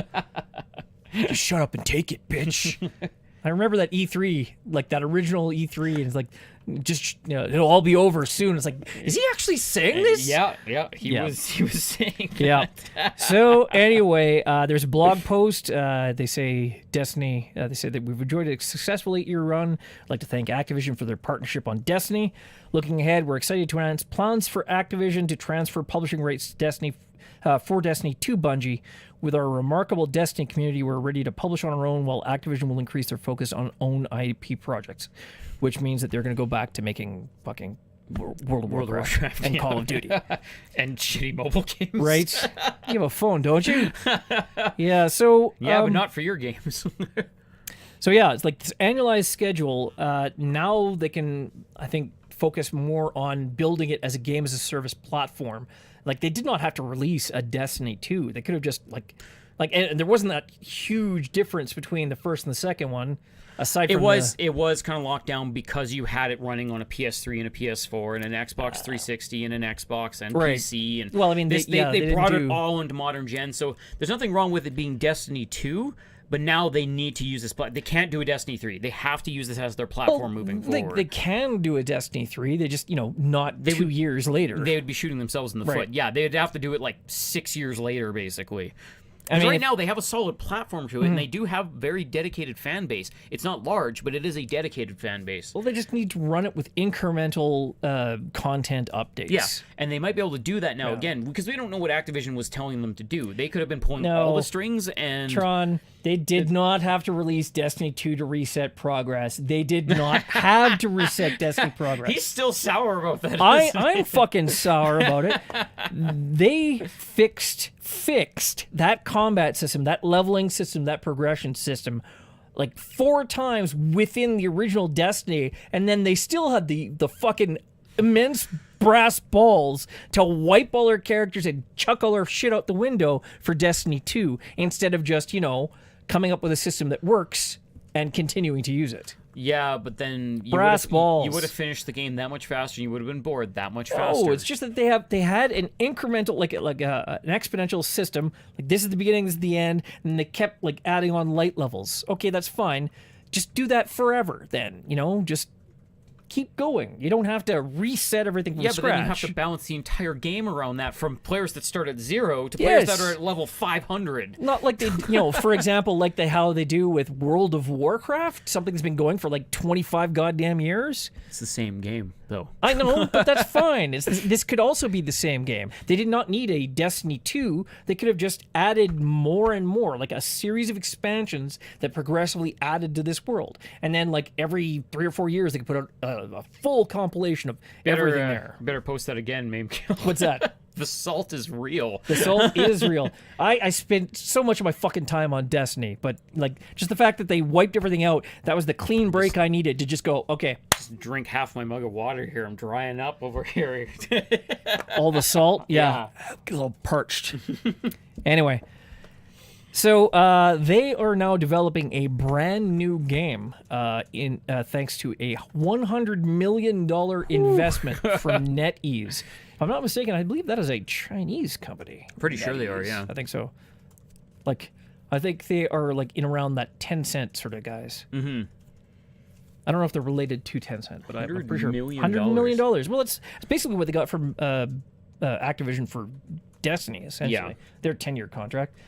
Are they the company working on Diablo Immortal? Well, yeah, so they're the phone company. That'll be amazing. They make the next Bungie. That's pretty... You have a phone, don't you? That is pretty funny, God. though, that they're making that shit for Activision. And they're like, here, Bungie, we know you just left, but here's $100 million to go make a game. Destiny was never a liable, I'm assuming that's supposed to be viable franchise.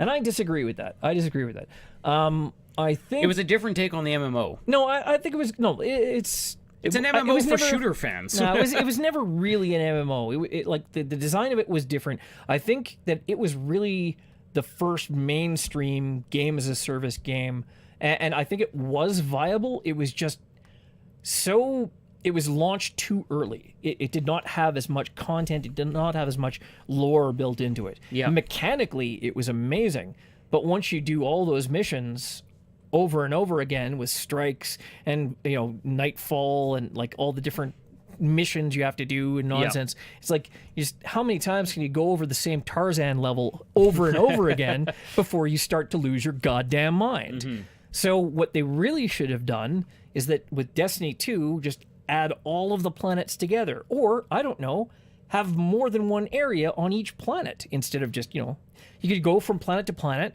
have all the planets from Destiny 1, all the planets from Destiny 2, mash them all together, and just have a series of graduated levels. Just add difficulty levels for the higher level guys. But they have to have content to make for the next 5 or 6 years. Well, yeah, but I mean, that way they could have immediately had essentially double the content for, like, the Destiny 1 and Destiny 2 guys. If you just started with Destiny 2, which I don't know why you would... you would have access to all of that Destiny 1 stuff. And there's still, Destiny 1 levels that were awesome. They had to build the game again because it was on a horribly aging engine. If that game started on the PS4 and the Xbox One, there wouldn't have been a problem. Okay, but the fact is that they had to split it between two generations. No, that's fine. They had issues. I don't think the engine is as different as you might think. If you looked at Destiny 1 and Destiny 2 on a PS4 as opposed to Destiny 1 on a PS3 or an Xbox 360. Yeah. Because, it was not great. And that's why they had to say, okay, we can no longer be hampered by the boat anchor that was Destiny 1. It's kind of the same argument we have with, like, the Xbox One X games that still have to run on an Xbox One. How much improvement can you get while still having to meet that lower spec? Yeah. So now that they didn't have to do that, they could go off, and really what it was is more enemies on the screen, bigger areas. But mechanically, there weren't enough changes to the world. It was not graphically that much improved. I think it was more, they didn't have to worry about slowdown. They didn't have to worry about AI being an issue. So they could have very easily taken the first game, just bloop, dropped it in, kind of like what Red Dead Redemption 2 has, with all of... I think there's a little more to it than that, I mean, though. Yeah, sure, but I'm just saying that it's not like they reinvented the fucking wheel. Yeah. Look at Hitman 2. They did the same fucking thing. Mm-hmm. If all the Hitman 1 levels, you play with all the Hitman 2 controls, all the levels are the same, you have access to everything. Yeah. That should have been what Destiny was. IO Interactive has a solid model for the Hitman franchise. Destiny should have looked at that and said, wow, we have all of these levels already built. Nobody's playing Destiny 1. Like, I won't say nobody, but very few people are playing Destiny 1 anymore. Yeah. All these levels are already built, and they're classic for people. They could just drag and drop, do their tweaking, whatever. Yeah. All those additional levels that people know and love. And Kill, because he's a big WoW fan, he says that he's had his character for like 10 plus years. Yeah. But again, different games, structured differently, built at different times.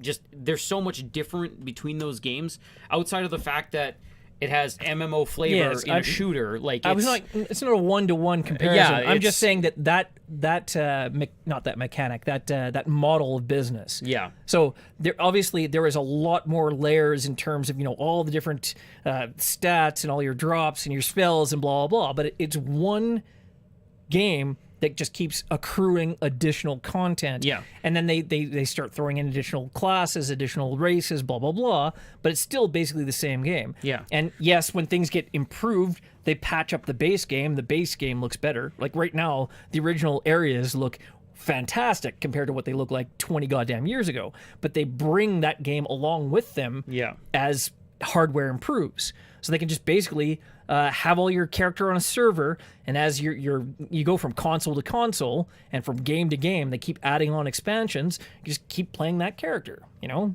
it's obviously a more simplified progression because you're shooting stuff instead of min-maxing all your stats. But all of those additional levels to run around and shoot things in would be amazing. I think I think they're gonna get back to it. I hope so. They have that content in their back pocket because it is in the Destiny universe. It's all canon. It's all lore. It's all there. But they need to reintroduce it into 2, and they have that ability to do that. Yeah. I think they just hit the big reset button on 2, saying, "Hey, 1 was kind of a broken mess and stuff, and we just started to fine tune it." And now we're just going to make this instead. Now 2 is their platform to build on.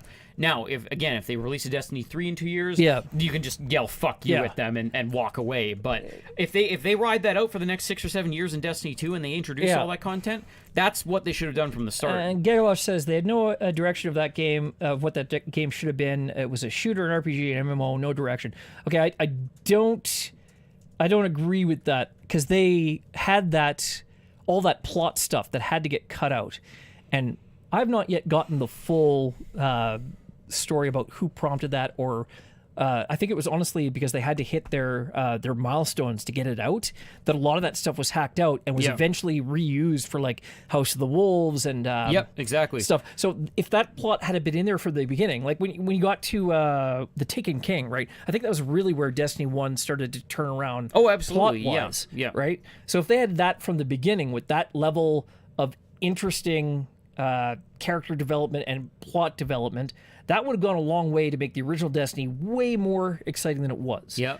But just like we've seen many times before, it comes down to crunching the numbers, the final time crunch and everything like that. Like it can really hurt what a game is capable of. But if Bungie is publishing itself, and that's what I was saying. They can make that call. We're moving forward into a generation where it'll be interesting to see what they do with it because they have complete freedom over what their product is now.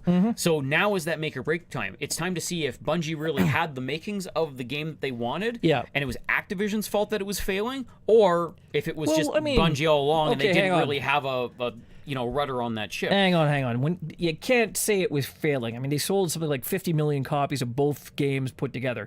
So I mean, that's not a failing game. But I think we're in this situation where we had like Square needs a constant intake of money. But I mean, but the point is like Destiny 2 was greatly improved, but everyone was so worn out by what the original game was. If it was the original game that kept adding stuff like No Man's Sky did, for example, they could have redeemed themselves, I think. It would have been a whole other thing. Yeah, exactly. All right. I think that's a lot of Destiny discussion and kind of to that. Let's... What's up, Discount? Oh, Discount has a question. Are you guys going to talk about the Mad Box? No. No? You don't? I honestly don't even know what that is. I don't know what it is. It's a new console that was announced. Oh, no. Is this like a fucking Intellivision or something like that? No. I'll put that up next to the Soldier Boy handheld, and we'll move on from there. It actually has some... Yeah, sure. Okay. Look into it. I don't think it's something we're going to talk about today. But we'll have to do some research on it, definitely. In our last 5 minutes, we're going to do something special. Because you know what time it is. Yeah. It's time to press select. Good select button. I'll figure it out. Select button sound there. I'll add something anyway on the options menu. This week, we're going to do a new thing. We have opinions about a lot of things. And no, Jason, we don't need to talk about Randy Pitchford being a pervert. No. And I mean, Randy Pitchford looks at porn. That's not exactly a news item. Yeah, that's... Anyway. Great, he's a pervert. Good for him. Anyway, she was 18, allegedly. Anyway, so we have opinions about games, and a lot of people have opinions about games. Sometimes we have opinions about games that don't really match everyone else's. So we have a new thing on the options menu called Unpopular Opinion. Unpopular opinions. All right. Suspense. So, Dan, Yes. what game do you not like that everyone likes? Okay.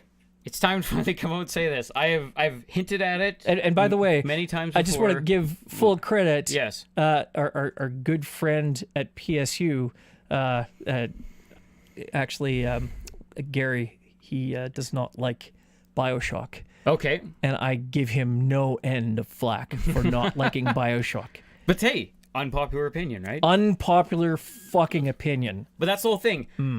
With whatever game you're going to pick and put out there, there's going to be someone in the chat or someone out there that's eventually going to see you be like, fuck Jack, fuck his opinion on that. I love that game. Because there's always somebody that likes that game that much. The difference is, unlike you and me, he's wrong. Yeah, you keep telling yourself that. Now, BioShock's a fucking masterpiece. I don't care who you are. Because it even comes down to the Sonic fandom. There are people out there that believe, in their mind somehow, that Sonic and the Black Knight is a masterpiece of a video game. Well, those people have brain damage.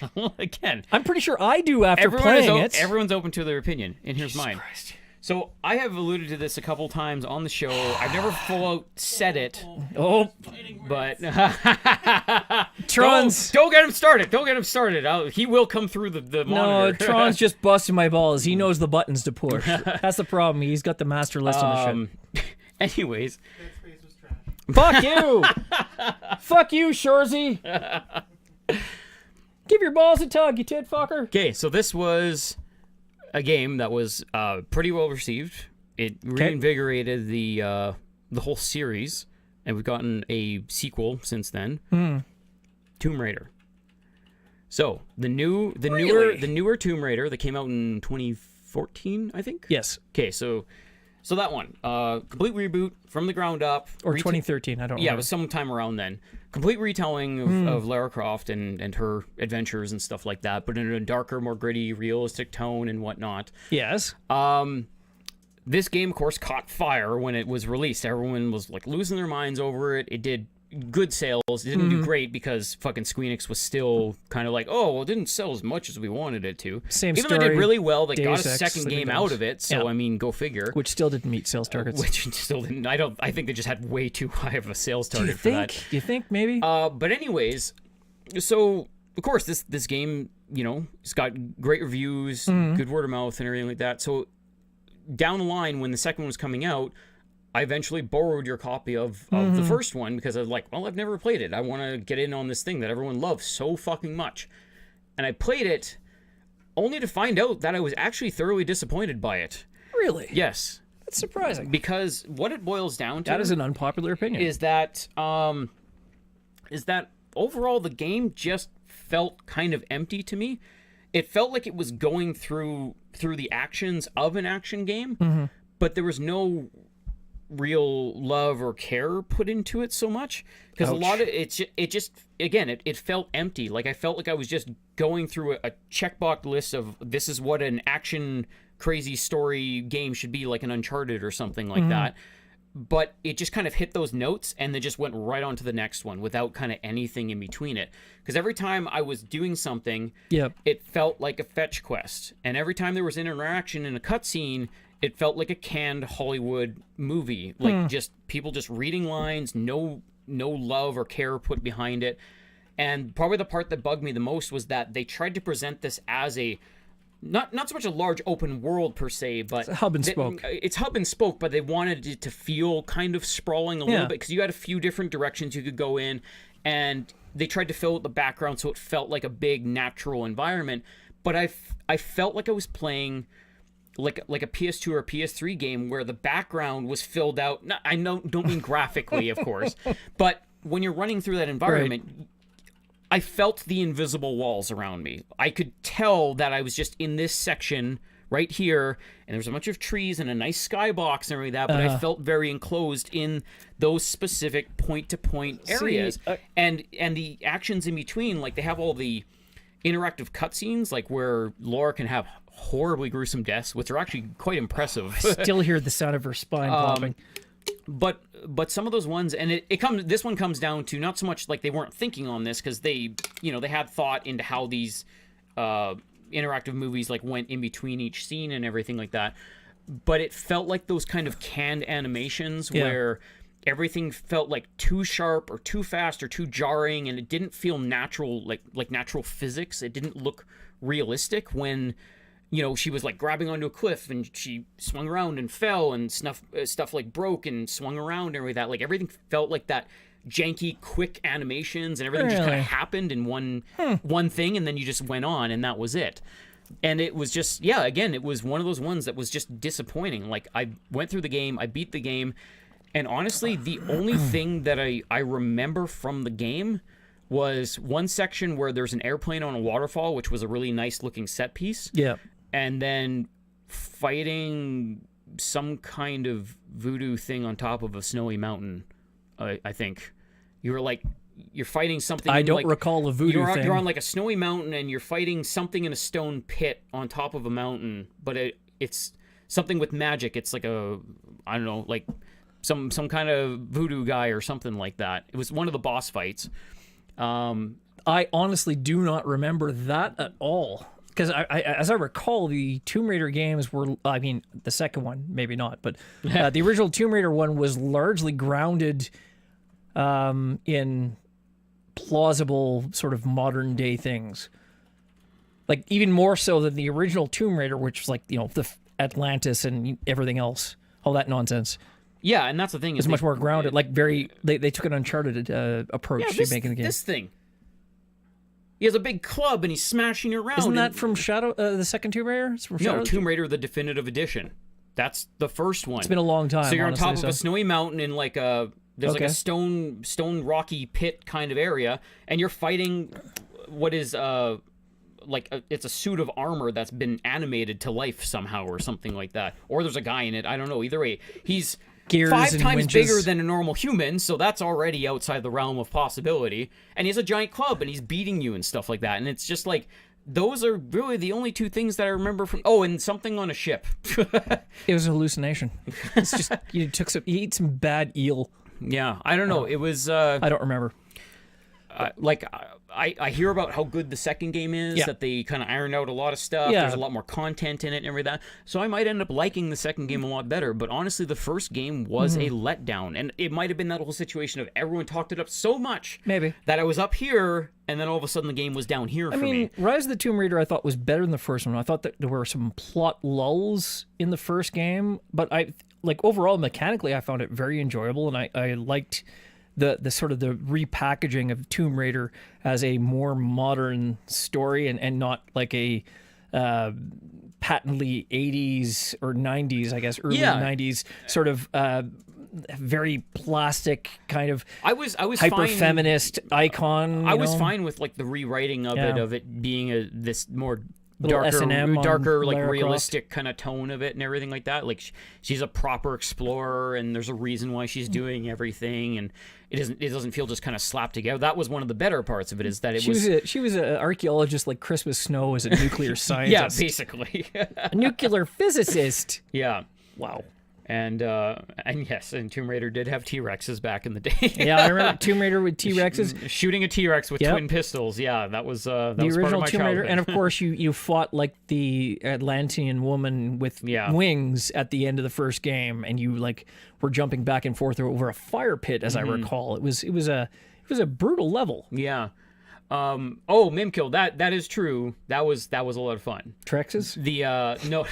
The one that Mimkill said, they're hacking people in the neck with the climbing spikes. Oh yes. So because you had like the stealth kills basically, Oh, and you yes. could literally just go whack, and like you have your climbing pick and you implant it in someone's neck. So those were cool. I liked those. There were many stealth kills when I was playing. Maybe that's why I enjoyed it so much, because you play it like a stealth game a lot of the time too. I played mixed. I mean, there were stealth parts. I played action parts. Of course, I played Metro like a stealth game, and it was amazing.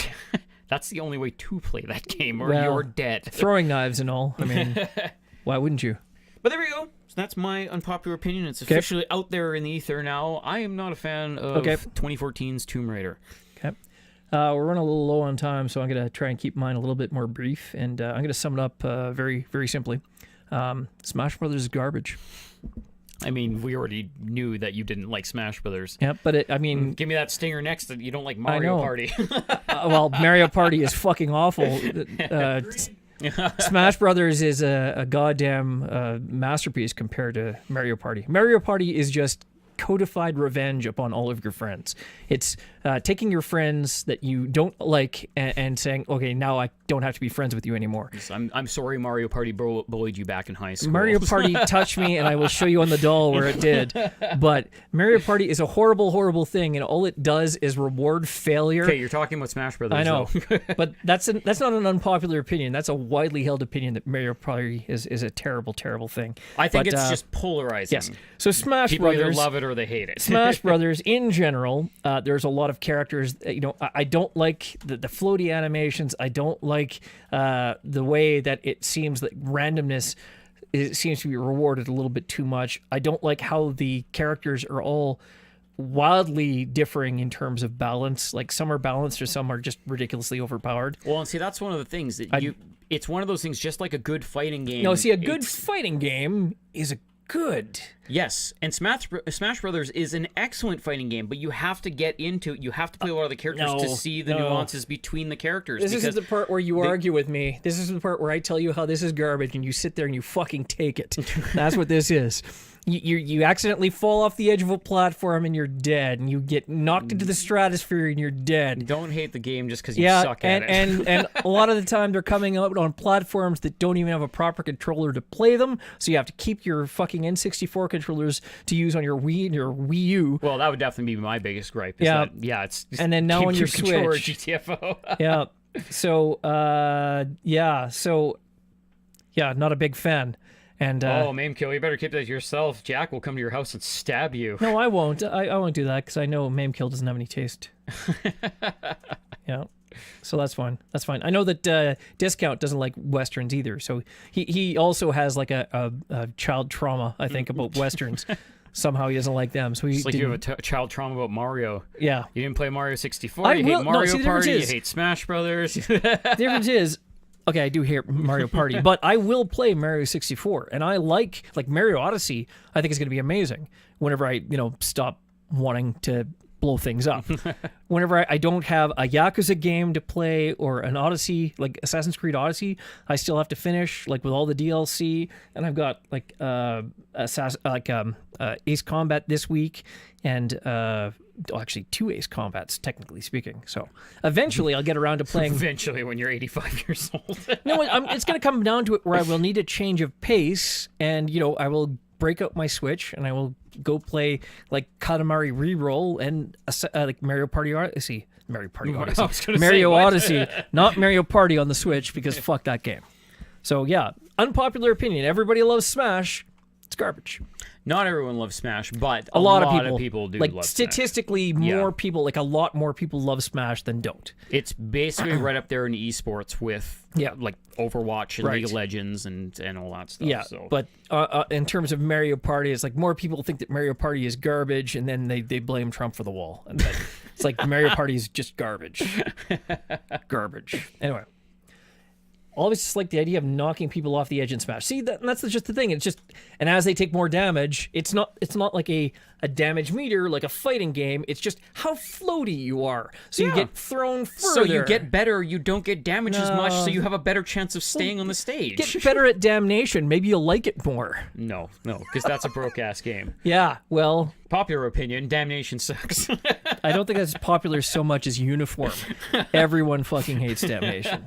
Even the people that made Damnation hate Damnation. That graph is flat. Yeah, pretty much. You look at that Venn diagram and it's just a circle. Yeah. Yep.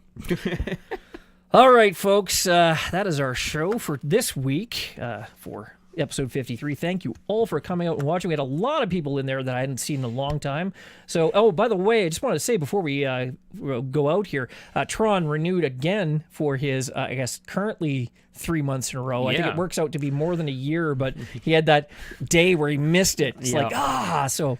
We took all of his chips away. He got his 3-month chip back again today. So. Yeah, so he's back to silver. But thank you very much for resubscribing, Tron. We appreciate it greatly. Oh, sorry, Janus Marine. I can't stream Ninja Cop because it's incredibly hard to stream a Game Boy Advance. I guess technically we could do an emulator version of it. That's quitter talk. But I don't know. Maybe we'll have to figure that out because I think that would actually be thoroughly entertaining to stream. You know what would make that streaming a lot easier? Say if they had a virtual console of some kind. Or we just emulate it because nobody's going to get money from that game anyways. I tell ya. In any case, thank you all for watching. We appreciate each and every one of you. Please, if you like what you see here, you like what we do, please tell your friends, tell your fellow gamers, pass the word along. We live and die by word of mouth. If you don't like what we do here, let us know. Reach out to us on Twitter at digital_fiasco. Give us your suggestions, your thoughts, your ideas, your favorite colors. Your favorite colors. Yeah, tell us your favorite color. Give us other ideas for the options menu. We always want some more things for the wheel of rotating justice. Of course, yes. We Even need if to you have a guys wheel. have questions, we will literally just do a Q&A session for do one that. of them too, because Yeah. I love answering your questions. Sure. But yeah, tell us what you think at digital_fiasco. Let us know what your thoughts are, even if for some reason you like Mario Party. No, actually, those people can fuck off. You can fuck off. I can fuck off too, because Mario Party is a garbage game for garbage people. Anyone who loves Mario Party is a sadistic fucker who just revels in other people's pain. Bring it on. I think I pretty much hit that one on the head then. Tomorrow, we'll be back at our regular time at 7 p.m. Central Time with Comic Sans. I believe this week will be Albel and Claytoon. They'll be talking. I think they saw Titans. Okay. I think they might be talking Sounds like a about lot of people have Titans. been watching it, so Yeah. I do want to talk to them because I've been watching a really interesting series on Crave. I think it's a Starz original. It's called Counterpart. It stars J.K. Simmons. It's got in it like a few other people that you might recognize, like people that have been in a bunch of things as character actors. It's got the woman who is like the madam in Dollhouse. We'll talk about it tomorrow. Point is, We're way over time. 2 minutes though. damn it. Give me 2 minutes. It's an interesting story. It's like picture, Fringe. They had like the alternate universe, right? The whole story of this is they have an event occurs. Something was discovered, and they found this tunnel between parallel universes, but everything was the same. And then they split, and they start diverging more and more. But so they had, like, for the last 30 years, these two worlds have been moving more and more apart. And in one of them, they had like a plague that killed 7% of the people. So that's when things really started to go off the rails. Yeah. So picture a John le Carre kind of spy novel, like where there's no science fiction to it at all, except the Cold War is between Earth and itself. And you have spies, technically, that look and are actually, that share like original memories that are just different as they go on in life. And it's all played as a very serious spy story where you are invading another world. It is fucking amazing. And J.K. Simmons plays both main characters, one of which, like, is just Does he play J.K. Simmons with and without a mustache? No, he does not. But it basically boils down to one of them is like a guy, he's a clerk, he's a nobody, and his other self is like a badass spy. He's like, are you just like, you're a clerk? Like, what the fuck is going on? Like, and it's like he has to bring him in because he's the only one he can trust, basically. So it's a very interesting story, and it's all played with like a political thriller, like a spy thriller. Okay. But, thank you very much. Extra spicy human. In at the buzzer. Yeah. Thank you very much for the follow. Well, thank you very much for that follow, and hopefully we can chat with you next Monday. Yes. Hopefully you taste better than a Swish cartridge, but extra spicy. He knows I like the spice. All right. Tomorrow at 7 p.m. Central Time, Comic Sans, usual time. Clayton and Albel will be back. Wednesday, we have, of course, Player's Guide Live for their semi-weekly, bi-weekly, semi-weekly. And they're going to pick off the rando wheel of topics, or No, do we I know think what they're going to talk about? I think it's bi-monthly. Oh, yes. Whatever the fuck it is. It's Twice a month. every second week. There you go. Every second week. They're going to be back. I think they are talking about, they have another guest that's coming in. They're going to be talking about, I don't know what it is. Tune and find out. Something nerdy and anime related. It's always a good time. They're great to It'll talk be to. entertaining. But yeah, Jackson and Daniel will be back. They will be probably talking about Darth Cool Guy and a bunch of stuff. So, all right. That'll be Wednesday at 7 p.m. Central Time. And Thursday, who knows? I don't know. It might be something, it might not be. You'll have to wait and find out. It's a surprise. Suspense. Yeah. Check us on Twitter. We'll be giving you updates as we go. So until then, Discount, you want to fire up some Chirons for us? Hopefully they're there. We can't see them, but Somewhere in I'm this, sure they're around there. in this vicinity. Yes. So until next week, thank you all for joining us. We appreciate each and every one of you. I'm Jack McBastard, And I'm Dandr0id. and we are Digital Fiasco. We will see you next time. Bye. Have a good night.